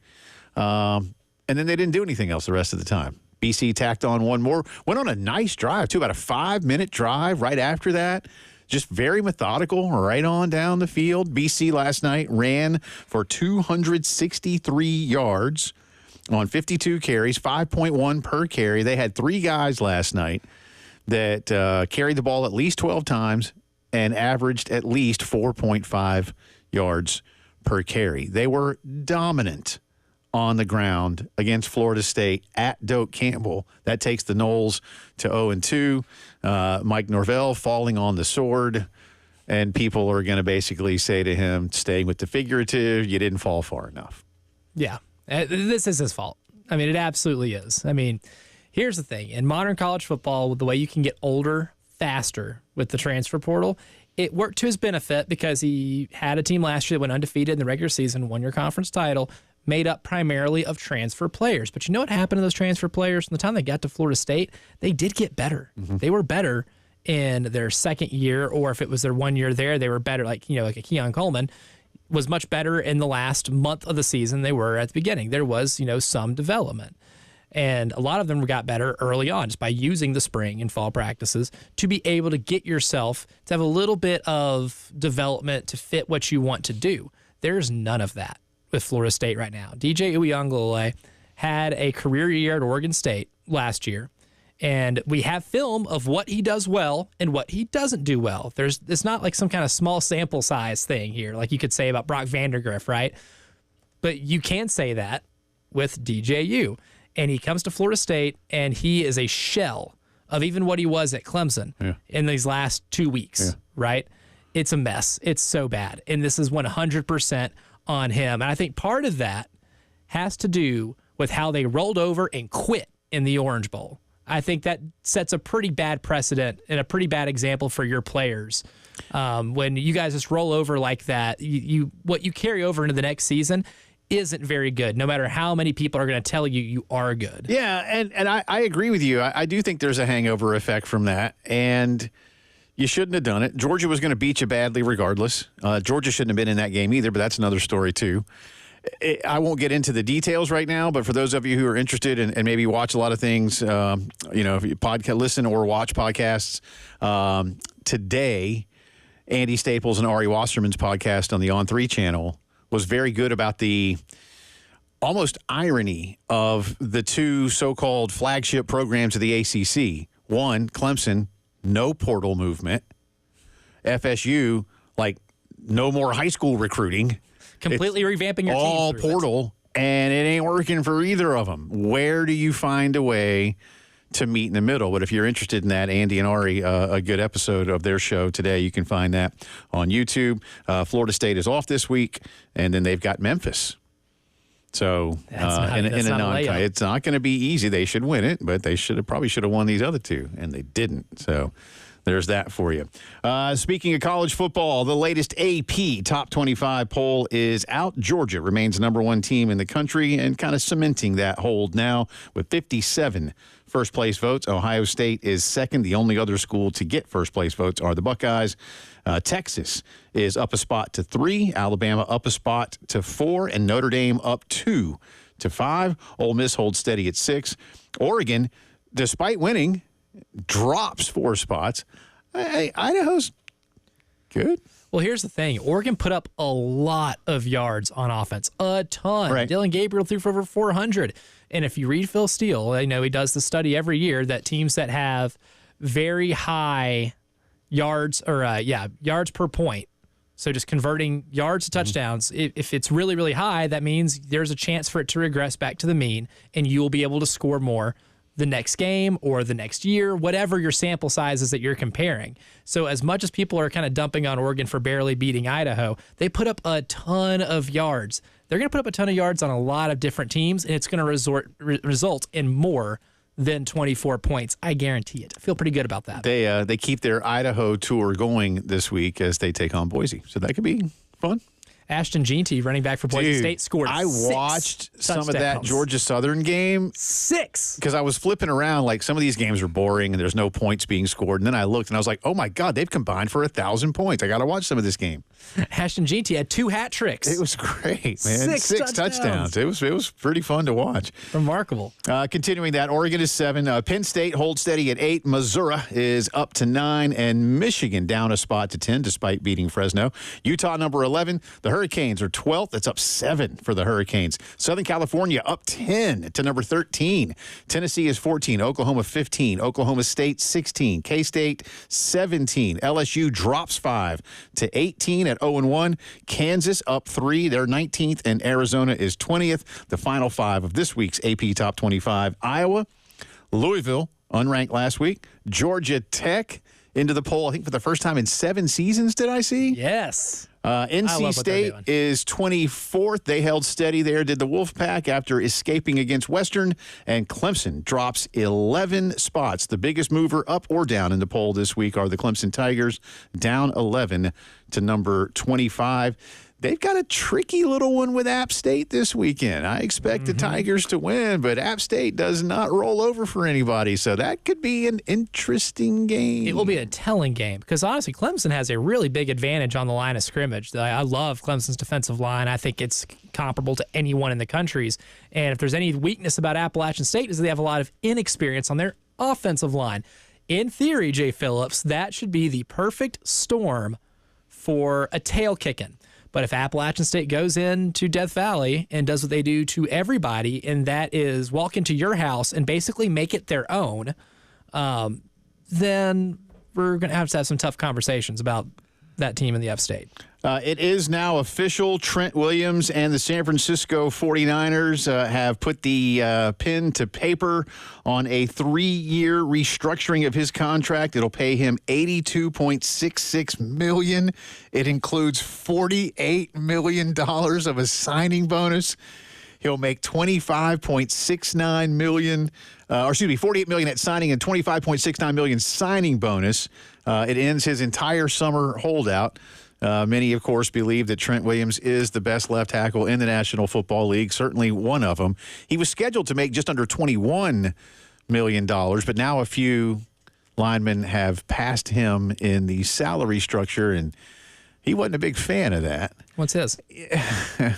That's great. That can also not just get you the best left tackle in football. That gets you a really solid rebounding backup center in the NBA. That's right. I know, right? It's crazy. That's Isaiah Hartenstein money, baby. Not even. He's 36. He's going to be fined $4 million in fines. Do you think the Niners just waive the fines? I think they know somebody who can. Yeah. Magic wand waived. He had just signed a few years ago a $138 million deal, but again, he's 36 years old. He's played a lot of football. He's doing well though. And he's still a big mover of men. Yeah, he's very good. Here's the thing, NFL, y'all are swimming in cash. I'm not saying get rid of the cap. Just bump it up. That's all you got to do. Just bump it up. Every other sport that's not baseball, because baseball just doesn't have it. Baseball's never going to. The union, baseball will cease to exist before the players' union ever agrees to a CBA with a salary cap. But just raise the cap. That's it. This is not hard. Very fixable. Yeah. They'll go a long way with a lot of the players. Just for stuff like this. You don't need that much room, but just, bump it $15 million, $20 million. Especially if you add another game to the schedule that they want to do. Yeah. Well, then you better. But, again, this is not hard. And I'm not saying end the cap. Just saying bump it. Bump it, yes. Because you got the money. Finally, speaking of baseball, the Atlanta Braves back at it tonight after a tough week. I won't call it. It's disappointing because they lost 3 of 4. Yes. But they played well in Philadelphia, but they did drop 3 of 4. So now very tight. The Mets won last night, by the way, so they're just a half game back of Atlanta. Braves host the Rockies tonight in Atlanta. Kyle Freeland for Colorado. He is 4-6 with a 5.51. Chris Sale for the Braves, 15-3 with a 2.58. Braves are minus 360. Who would have thought that when you sign Chris Sale as just a support piece that he could be a Cy Young contender? Well, hey, whatever it takes. Just get to the playoffs, boys. That's tonight at 7:20, and that's our that's our headlines of the day. Drive around later. Yeah, that's our headlines of the day brought to you by Integrated Media. 803-948-8327 for all your home theater needs and so much more. Call Integrated Media. More from Coach Beamer coming up.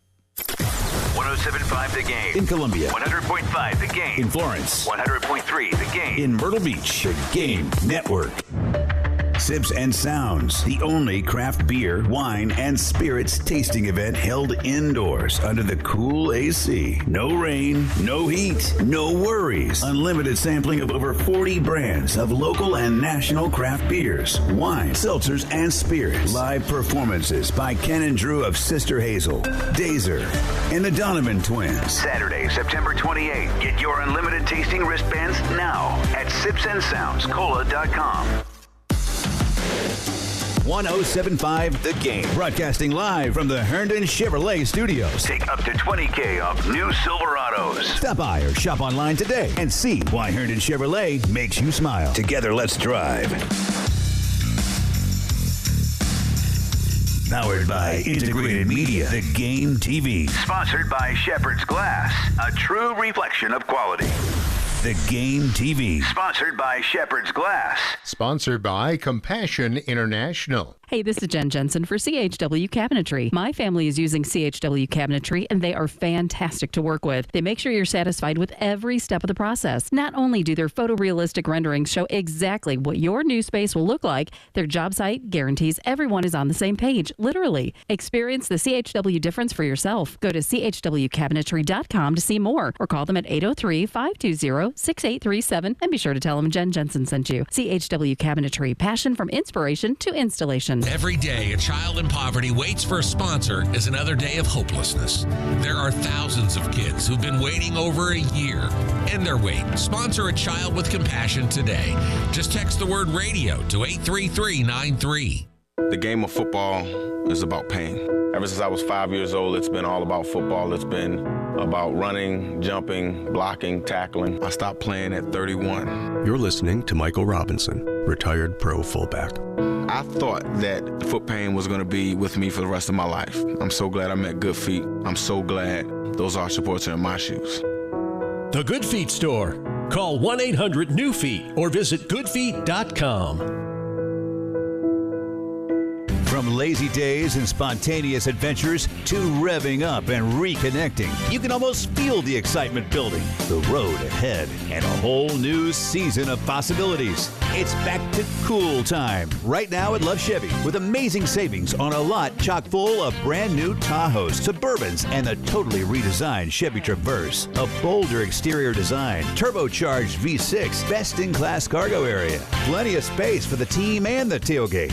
Speaking of football, every day is game day at Love Chevy, where it's all about the fundamentals, honesty, integrity, and straight talk. No ridiculous add-on stickers like the other guys. And who could forget about Love Chevy's $1,000 low price guarantee? Get back to cool today at South Carolina's #1 volume Chevy dealer, I-26 at Harbison, and at lovechevy.com. Together, let's drive. That's the power of love. Love Chevy. Honey, would you take a seat? I have a confession to make. What is it? What's wrong? Well, I was out driving today and I saw some hookers on the side of the road. A bunch of huge, professional, beautiful-looking hookers. So I did what I was supposed to do. I slowed down and I moved over. You slowed down for the hookers? Well, yeah, it's the law. There was a whole fleet of Schroeder's towing trucks assisting with an accident. Wait, what did you think I was talking about? Schroeder's Towing reminds you to slow down and move over for all first responders. Schroeder's Towing, the best and fastest hookers in town. Hi, my name is John, and I'm self-employed, and we got sidetracked on our taxes at the 2008 recession, and it became a monster that we couldn't tackle ourselves. We heard about the Ecton Law Firm on the radio and contacted John. If you could classify someone as a miracle worker, I would put him at the top of the list because he took our problem and resolved it for us with our not only our unpaid taxes, but our unfiled tax returns from previous years. And I would highly recommend the Ecton Law Firm. It's great to know we have changed people's lives for the better. Hi, this is local attorney John Ecton with the Ecton Law Firm. For over a decade, our office has been dedicated to helping hardworking individuals and businesses solve tax problems for good. So if you have years of unfiled tax returns or are facing IRS wage levies, bank levies, or tax liens, call our office today at 771-9800 or go to EctonLawFirm.com. That's ECTON lawfirm.com. Let's get your tax problem solved for good. Call today. You'll be glad you did.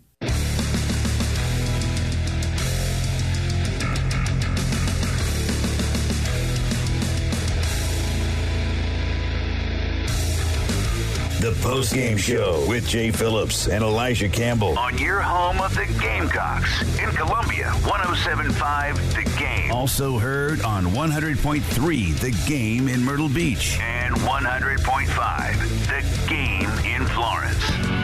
No, we want to scheme stuff for him. We got a lot of guys that we need to get touches, if you will, and try and find ways to get the ball in their hands, whether it be the running back position or tight end, receiver. But Nick, there's no question about it. He's a guy that presents a lot of problems to defenses, even if it's just the threat of him running past people and catching deep balls. We've got to continue to, and we've certainly have in the past, and will continue to also.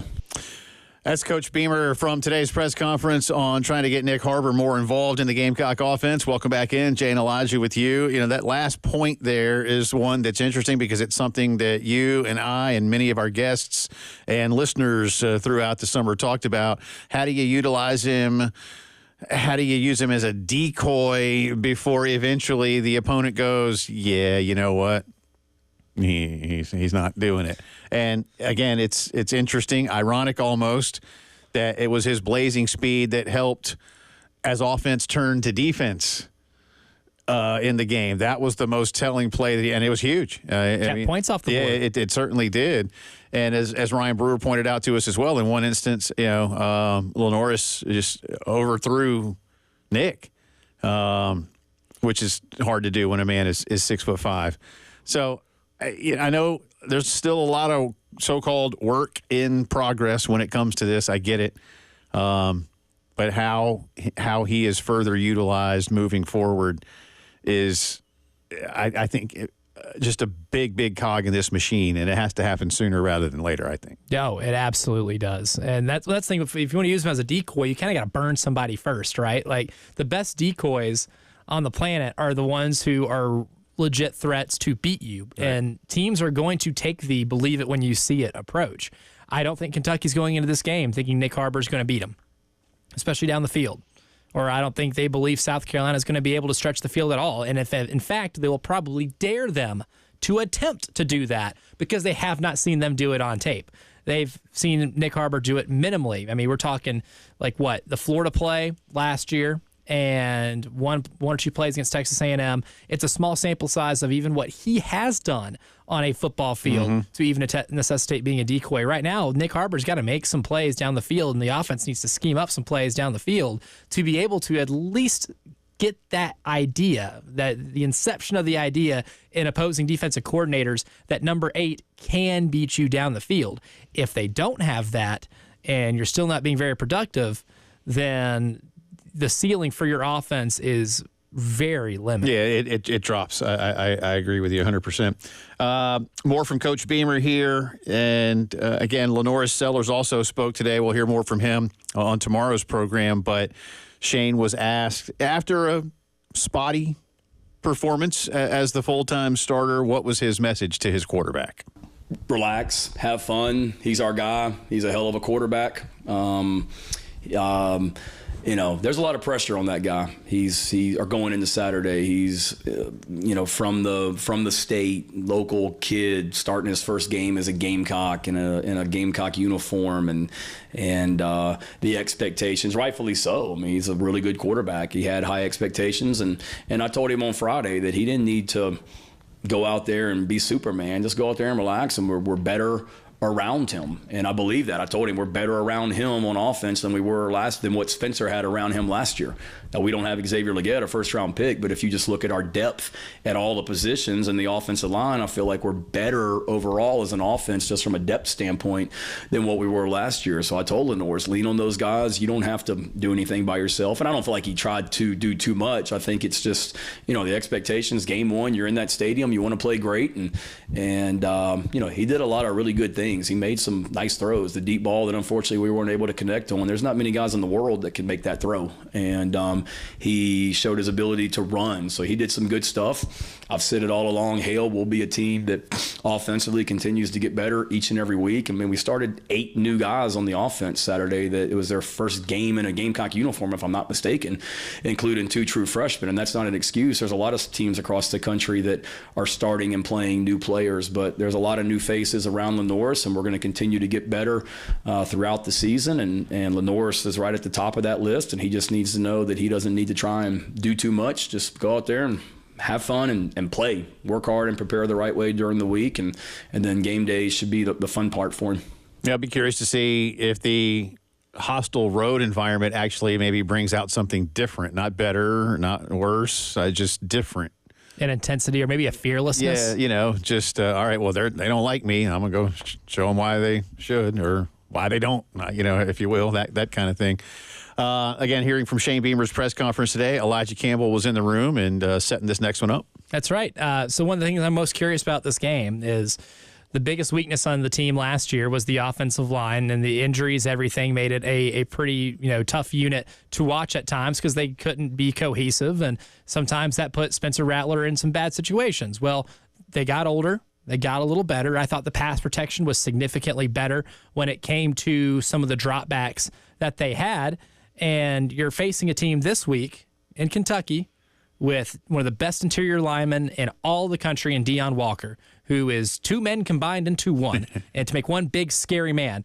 And 6'6", 345. And Octavius Oxendine, also big, scary dude. J.J. Weaver on the edge. I mean, all across that line are really talented defensive linemen. So I asked Shane what he saw from the South Carolina offensive line in the Old Dominion game that is going to make him feel confident that they're going to be able to maintain a clean pocket and run game against that defensive line.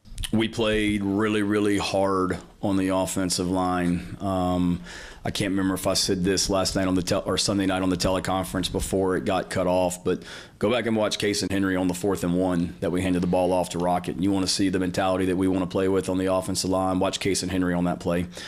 So our offensive line played really, really hard.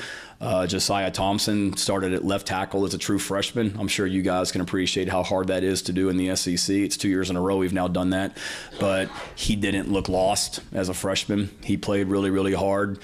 There's one, blitz pickup issue that we'd like to have back, or I'm sure he'd like to have back, but he didn't look lost as a freshman. Having Vershawn out there as the older guy, kind of to settle everybody down, I thought he was great. He was one of our players of the game as a staff after we looked at it, and just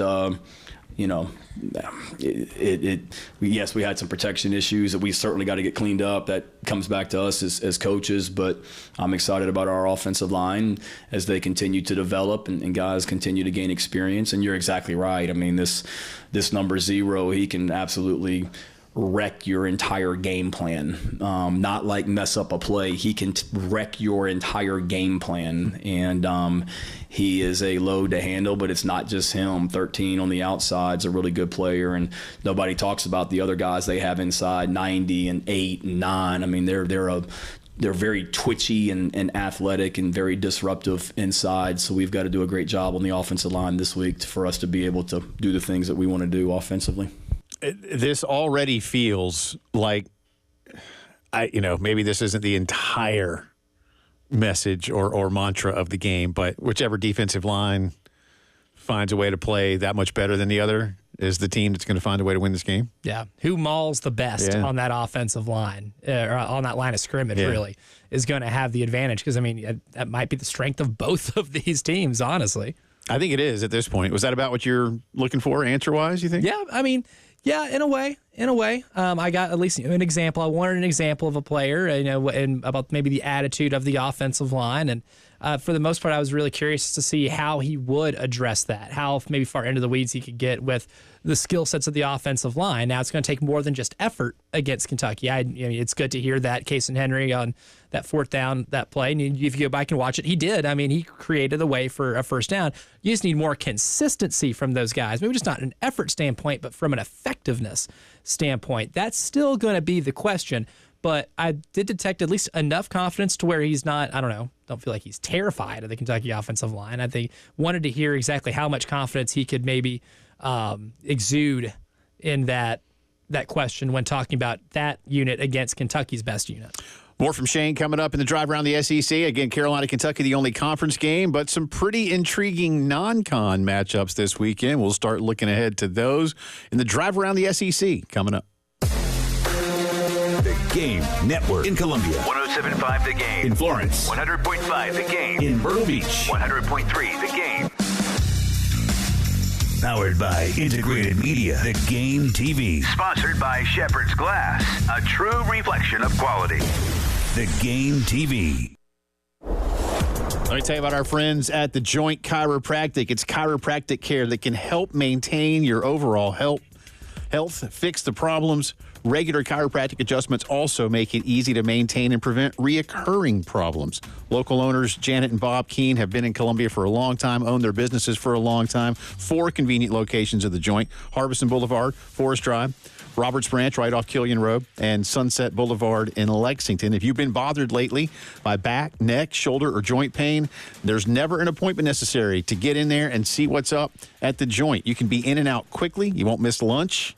You don't have to miss a whole lot of time at work. They're open Monday through Friday, 10 until 7, Saturdays, 10 until 4. And your initial visit with a consultation, exam, and a chiropractic adjustment is just $29. Plus, you can ask them about their monthly membership that lets you stay nice and limber all year long. Don't forget, at the joint, you don't have to feel bad to feel better. Wesley Financial Group is not a law firm. Are you a victim of the timeshare trap and think there's no way out? I'm Chuck McDowell, founder of Wesley Financial Group, the original timeshare cancellation expert. And I'm here to tell you that there is a way out. All you need to do is give my office a call. I will send you a timeshare exit information kit absolutely free, explaining how the timeshare industry works and your options for cancellation. Call Wesley now for your free info kit. 800-213-5757. 800-213-5757. Paid for by Wesley Financial Group. Did you know that Pepto-Bismol provides fast 5-symptom relief for nausea, heartburn, indigestion, upset stomach, and diarrhea? Of course you do, because everyone knows the Pepto song. But did you know that Pepto also comes in convenient and delightful solid forms? Pepto has berry fast melts, cherry chewables, liquid caps that make relief easy. Pepto makes relief on the go easy. So when you overdo it, undo it with Pepto. Use as directed. Keep out of reach of children. Hey there. Gerber Life would like to talk to you about the importance of guaranteed life insurance for when you... No, thank you. I get it. Nobody likes to think about life insurance because it means having to think about the end of... So I'll make this short and sweet. If you're 50 plus or 50 to 75 in New York, you can apply for Gerber Life Guaranteed Life Insurance with guaranteed acceptance regardless of your health. Guaranteed acceptance means you don't need a medical exam. In fact, you don't even have to fill out a health questionnaire. For a free quote, just visit GerberLifeFamily.com. Then, when that thing you don't want to think about does eventually happen, and you know it will, I'm not listening. your family can use the insurance money to help cover the cost of your final expenses, or anything else. Now that's worth thinking about. Gerber Life Guaranteed Life Insurance. For a free quote, visit GerberLifeFamily.com today. See website for terms and restrictions. Hit us up on the Firehouse Subs text line, 803-404-6100. Your home of the Gamecocks in Columbia, 107.5 The Game. Also heard on 100.3 The Game in Myrtle Beach and 100.5 The Game in Florence. WIS-TV First Alert Traffic is sponsored by Wetzel's Automotive in West Columbia. Wetzel'sAuto.com. From the WIS Traffic Studios, I'm Elijah Campbell. A few accidents to get to you. They're causing some issues on the roadways this afternoon. We do have some good news, though. I like starting off with good news. And that's that 2 accidents on I-26 eastbound have been cleared. The one on St. Andrews Road near exit 106 and the one on I-20 near exit 107. We still have some active accidents causing active traffic backups, including one on Trenham Road at Highway 12 and Forest Drive, one on Summit Parkway at Clemson Road, one on Smith Pond Road near Calks Ferry Road, one on Monticello Road near I-20, Marshall Street at West Street, and Highway 1 at Augusta Road at O'Neill Court.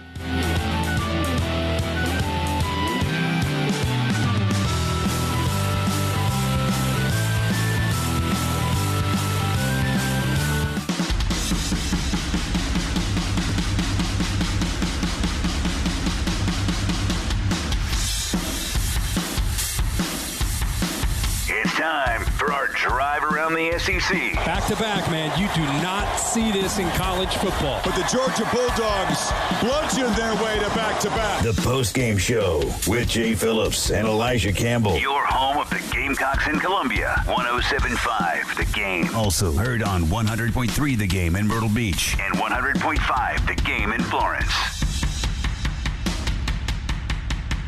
And it is Drive Around the SEC time. Welcome back in. Jay Phillips, Elijah Campbell with you. As we mentioned, Carolina and Kentucky, the only conference game this weekend. And that means that Carolina and UK will be the first to help the SEC introduce the new availability report, if you haven't heard about that. Conference games only. And each school will be required Wednesday, Thursday, Friday to put out an availability report on each player all the way from, they are going to go, full bore to They're so healthy. Yeah. They're so healthy. Yeah, to they can't play at all. And somewhere in between. And then on game days, it's a little more ambiguous on game day. A little.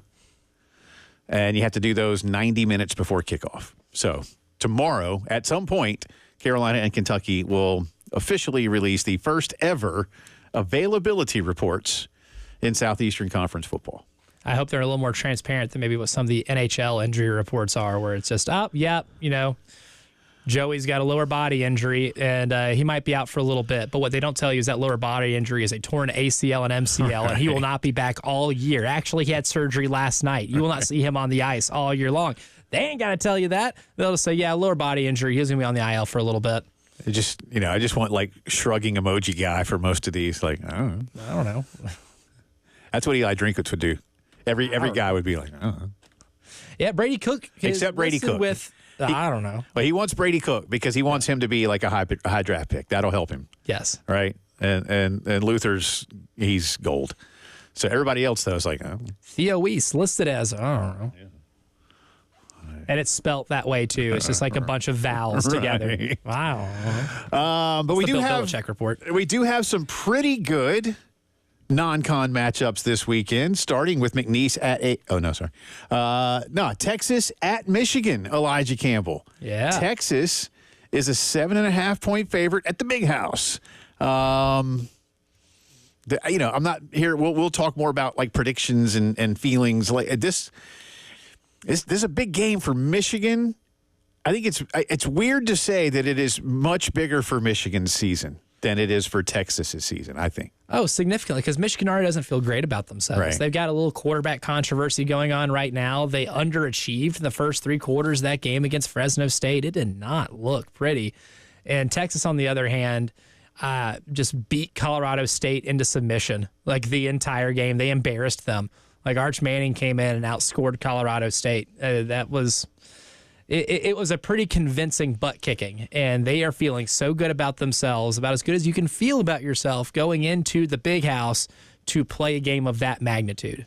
The game that will lead into Carolina, Kentucky on ABC is Arkansas at Oklahoma State. Cowboys in that one also 7.5-point favorites. Arkansas scored a lot of points the other day, albeit against, a tree. Yeah. But let's give Arkansas Pine Bluff credit. They have 11 trees on the field. That's true. They did. They fielded a team. They are a football team. And Oklahoma State, I thought, performed maybe better than some would have expected. A lot better. Against South Dakota State. They were legit upset alert. Yeah. South Dakota State is a wagon, man. Right. They are FCS favorites year in, year out now. They've kind of become what North Dakota State was about 5 or 6 years ago. But this South Dakota State team is pretty good, and even Ollie Gordon didn't have to be Superman for them to win that game like that either. So that's if you're an Oklahoma State fan, you should be feeling really good going into this one. Do keep in mind, whatever it may be worth to you, and it's probably very little, that's an 11 o'clock local time kick. Central. Yuck. It's the Lord's time zone, baby. Yeah, but not for 11 o'clock kicks. So that coffee's for. So black coffee's for Jay Phillips. They're for 11 a.m. kickoffs. Cal of the Atlantic Coast Conference. A ACC staple. Is at Auburn. Auburn minus 13 in this one. Just your classic ACC SEC game where teams don't normally have to travel very far to play their schedules. Your Middle Tennessee State Blue Raiders at Ole Miss. Let's shock the world, baby. Middle Tennessee was up big and then wasn't and then was. And, well, they weren't up big again, but they won. So that. Yeah, they kind of had a weird thing where a lightning delay took that game to was well past midnight Eastern time. And a 24-2 lead kind of dwindled a little bit. They call it the Elijah Campbell Bowl, the two schools that I attended. But, the school I finished at is the one that won the game. So ultimately, we came out victorious. Watch out, Ole Miss. Tennessee will be they'll be in Charlotte, but against NC State. That game is Saturday night at 7:30. Tennessee minus 8. Mild upset alert. Tennessee seems to be clicking along a little bit better than maybe some had thought under Nico, but he looked good the other day in limited action. That offense with a quarterback who's got a strong arm and is very quick with decision making is dangerous. And Nico definitely fits both of those molds. And I didn't realize, like you see on paper, someone's like 6'6" or whatever as a quarterback. And you're like, okay, whatever, you're probably 6'4", and we're getting the program height. But I saw him doing his interview after the game with the sideline reporter for SEC Network, and he towered over her. And she didn't look like short. I was like, oh, wow, no, he's 6'6". So, that's a game, though, if you're dabbling a little bit, putting money on NC State to cover could be interesting. So I don't think they're as bad as they looked last Thursday. No, probably not. Even though this game's in Charlotte, I'm honestly expecting Tennessee to have the bigger crowd because they travel. Yeah, it's just Tennessee. And there's tons of Tennessee people in Charlotte anyway. Mm-hmm. So I expect UT to have a little bit better cheering section. We shall see in that one. Houston at Oklahoma sounds good on paper in terms of a former Big 12 matchup, but Great Oklahoma's favored by 30. 30. In the Kelvin Sampson Bowl? 30. Oh, my goodness. Mississippi State will be in Tempe to take on Arizona State. Sun Devils -6.5. Arizona State took a club to Wyoming the other day, and I thought that game would be a whole lot closer than it was. And look, I'm a Kenny Dillingham believer. I think it might take him a while, but they have a guy there who's an alum who cares and has got good coaching pedigree. Arizona State can be interesting this year.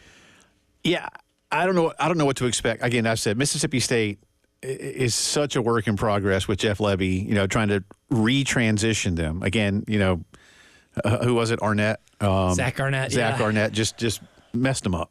I was getting ready to say Will Arnett. I really was. He might as well have been Will Arnett in terms of messing it up. But he messed it up so bad. He did. They shouldn't have let him. No. They even say like, coach, hold on. I know you're a defensive guy, but we got all these Mike Leach offensive guys. Yeah. Let's not. And again, the only time they seemed to not play defensive-minded was here in Columbia. Carolina held on for the win, and, Rodgers threw for like a mile. Yeah, they threw for like 500 yards. So. And finally, not that I think there's anything to this, South Florida at Alabama. Again, I told Elijah yesterday, I'm in the minority here. Last year in Tampa, a lot of people were like, oh, Alabama lost to Texas, and then they almost lost to South Florida. They didn't almost lose to South Florida. They were never going to lose to South Florida. Never, ever, ever, ever, ever, ever, ever. Nick Saban literally told them that week, everything we've done in spring and in summer is now scrapped. And you have 1 week to go back to old school Alabama football with this quarterback and this defense. Got it? You got it, Skip. And it was raining. And they won the game. This year, I think just to prove a point, I would take Alabama to cover the 31. Yeah, very possible. They clicked against Western Kentucky, man. That was a really impressive. Bill Rowe wants to win the Heisman. All of a sudden now, Alabama churns out Heisman winners now, and he wants to be the next one. Again, top returning Heisman vote getter. He very well could. And he counted for 6 TDs the other day? Oh, yeah. Now, I get it. Ryan Williams at receiver. Yeah. True freshman. Yeah. You don't play like a true freshman. So there you go. Drive around the SEC brought to you by Herndon Chevy. Save $20,000 on new Silverados. That's great for tailgating or hunting season or anything else you might need. Together, let's drive. Come back with some more from Shane Beamer when the postgame show returns. From the Midlands to the PD to the beach. The Game Network. Everyone wants you to pay for their streaming app. You got to have this one. You got to have that one. Well, not us. Here at The Game. Why? Because we love you more than they do. Just go to iTunes or Google Play and download the 107.5 The Game app for free. This is Zach Gelb with the Sports Minute, sponsored by BetMGM, the Sportsbook Board of Vegas. Please gamble responsibly. After losing to Georgia Tech, Florida State needed to bounce back against Boston College, but failed to do so. One thing that stood out to me was when Florida State, only trailing by 8 points to open up the second half, elected to go for it on 4th and 5 at their own 47. The Seminoles should have punted, and the decision to go for it was one marinated in panic, and then to the game after DJ Uiagalelei threw an interception on the failed 4th down and 10. I'm Zach Gelb.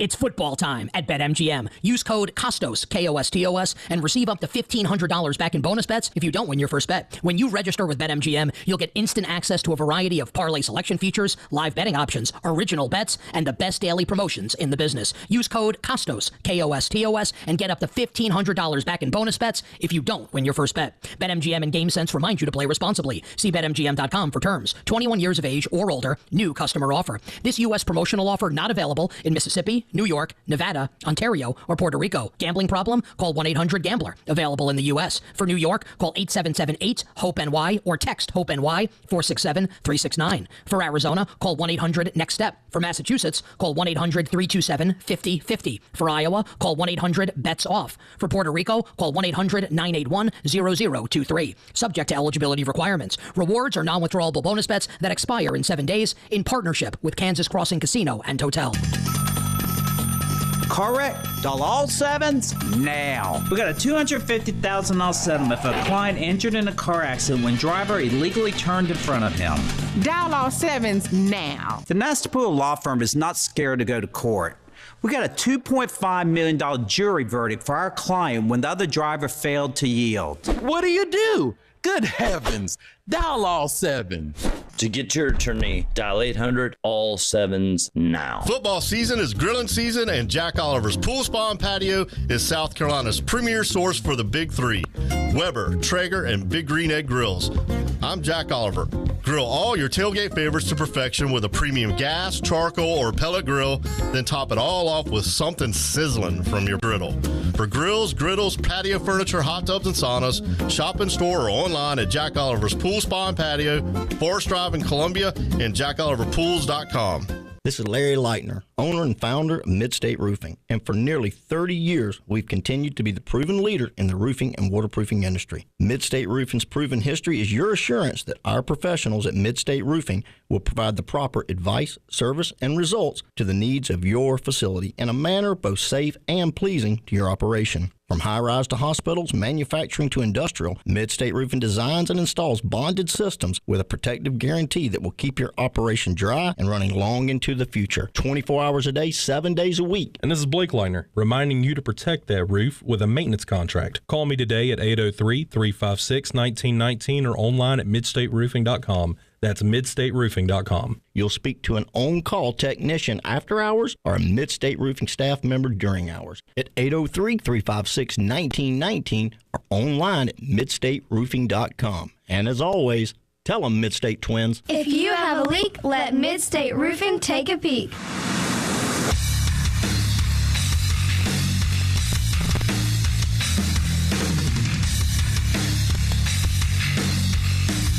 The Postgame Show with Jay Phillips and Elijah Campbell. On your home of the Gamecocks in Columbia, 107.5 The Game. Also heard on 100.3 The Game in Myrtle Beach. And 100.5 The Game in Florence.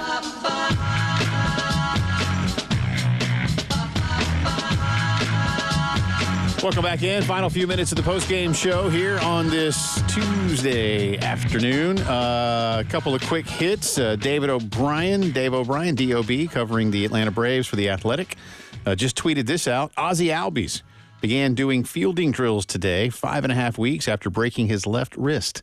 The Braves second baseman hasn't been cleared to take batting practice, but has been swinging the bat some in the indoor cage. No timetable for return, but mid-September seems reasonable speculation. That was tweeted out just 3 minutes ago. So, and I see a video of Ozzie taking some grounders. So that's encouraging. That helps. That is very encouraging. That helps. How high do I get my hopes, Elijah Campbell? Sky high. Yeah? That's the point of fandom. I suppose that's true. Experiencing the wide range of human emotion. Makes you know that you're still alive inside, brother. The Mountain West and the Pac-2 12? Pac-2? 12 minus 10 equals 2. They do still own the Pac-12 name, do Oregon State and Washington State. They had correct. They had a self-imposed deadline over the weekend for a scheduling agreement. and that passed with no extension. So future schedules for Oregon State and Washington State, according to Chris Vanini, are up in the air. They do have some games scheduled for next year. Mountain West is basically take it or leave it, he writes. Without one, a deal that is, it can go back to 8 conference games, something its coaches would prefer. Basically what the Mountain West did for these two schools is in exchange for, I think, around $2 million per game, they took away a conference game, the Mountain West, and had to spread Oregon State and Washington State amongst their schedules. Now, again, they're all making a lot of money for this, so they were happy to do it for now. They need to find a way to roll these schools together and keep that Pac-12 name. I know we've discussed that before, but now that this happened, that's what you got to do, man. Because the Mountain West is basically saying, listen, if you don't want to do it, we're good, all right? And y'all can join our conference if you want, but no deal would basically take away the matchups, and Mountain West has kind of been playing that up too. So, yeah, I will say that what the Pac-12 did with missing its own self-imposed deadline is the most relatable thing any college conference has ever done. I feel that, man. That is, I've never related to the Pac-12 harder than that right there. Setting your own deadline for something, still not making it because you can't come to an agreement. Yeah, you're powerless. So, good luck. By the way, next year, Oregon State, Cal, Fresno, Texas Tech, Oregon, Houston, all on the schedule. That's still a good schedule. That's pretty good. Now, if you fill it out with, high school teams, I guess it's not as much, but. No, absolutely not. That does you no good. No. Real quick, one last one. Cut number, where was I here? 9, please, from Shane Beamer today, Elijah Campbell. Game 1 in the books for college football, at least for most schools, in terms of helmet communication. Shane was asked how that went down. It's coming, I promise. It's warming up. Wait for it. We had to talk in somebody's helmet. I don't think so. I think the biggest issue is, when it cuts off at 15 seconds, and I believe I'm correct in saying this, it comes back on manually. It's not like just an automatic button where as soon as the guy gets tackled, it automatically just turns back on. I believe there's an actual human being that turns it on and off. If I'm wrong on that, I apologize, but from the way it's been explained to me. So when you're playing teams that go really, really, really fast, we need the guy that turns the helmet communication back on to turn it back on really, really, really fast, and not waiting for the referee to wind the 40-second clock or whatnot either, or referee to give him a signal. We got to go, so no excuse. We got to be able to get signals in, calls in, and execute. We just had a little bit of a delay being able to communicate on that particular play. And that's not, I'm not blaming the helmet communication because we gave up a deep ball, but we've got to overcome that. But we also need to make sure that we're able to talk to our players as soon as the play's over, because the offense is rolling. And is that the rule? I mean, as soon as the whistle blows, turn it back on. When I say whistle blows, for the play is dead. Should be. Yeah. I think you should afford them all the time in the world. If the whole goal is to eliminate the possibility of someone getting signal stolen, then give them more time, as much time as possible, really. Because what do we still see? A lot of hand signals. And is that going to be done? Look, the video, a video official is in the building but is neutral. Is that something that needs to be done, from a conference perspective? I don't know. I mean, I'm with Shane. You have your clock keeper at basketball games. That's somebody who lives in the town. Right. They're not bringing somebody in with the officials to run the clock. They do it for all the events that are there. Yeah. So it'll be interesting. I mean, everybody's going to have some hiccups along the way. No doubt about that. Hey, before we get out of here, I do want to remind you that the Lawyer Lisa Special Teams Contest is back. If Carolina scores a special teams touchdown, and they almost did the other day, somebody wins $100. Now, if they don't, the $100 goes back into the pot, and it grows from the next week, which means this weekend it's $200. Again, last year we finally had a winner against Vandy, and it was a $1,000 winner. Yeah. I know if you're a Gamecock fan, you'd like to have 12 $100 winners. So I get that, but then more winners. The odds are against that. So $200 this weekend. Register today. You got to register. 1075thegame.com. Thanks again to Ryan Brewer for joining us. Good stuff. We'll have more from the coordinators and the players tomorrow ahead of Kentucky. For Elijah, I'm Jay. Y'all have a good night. See you. 1075 The Game. Broadcasting live from the Herndon Chevrolet Studios.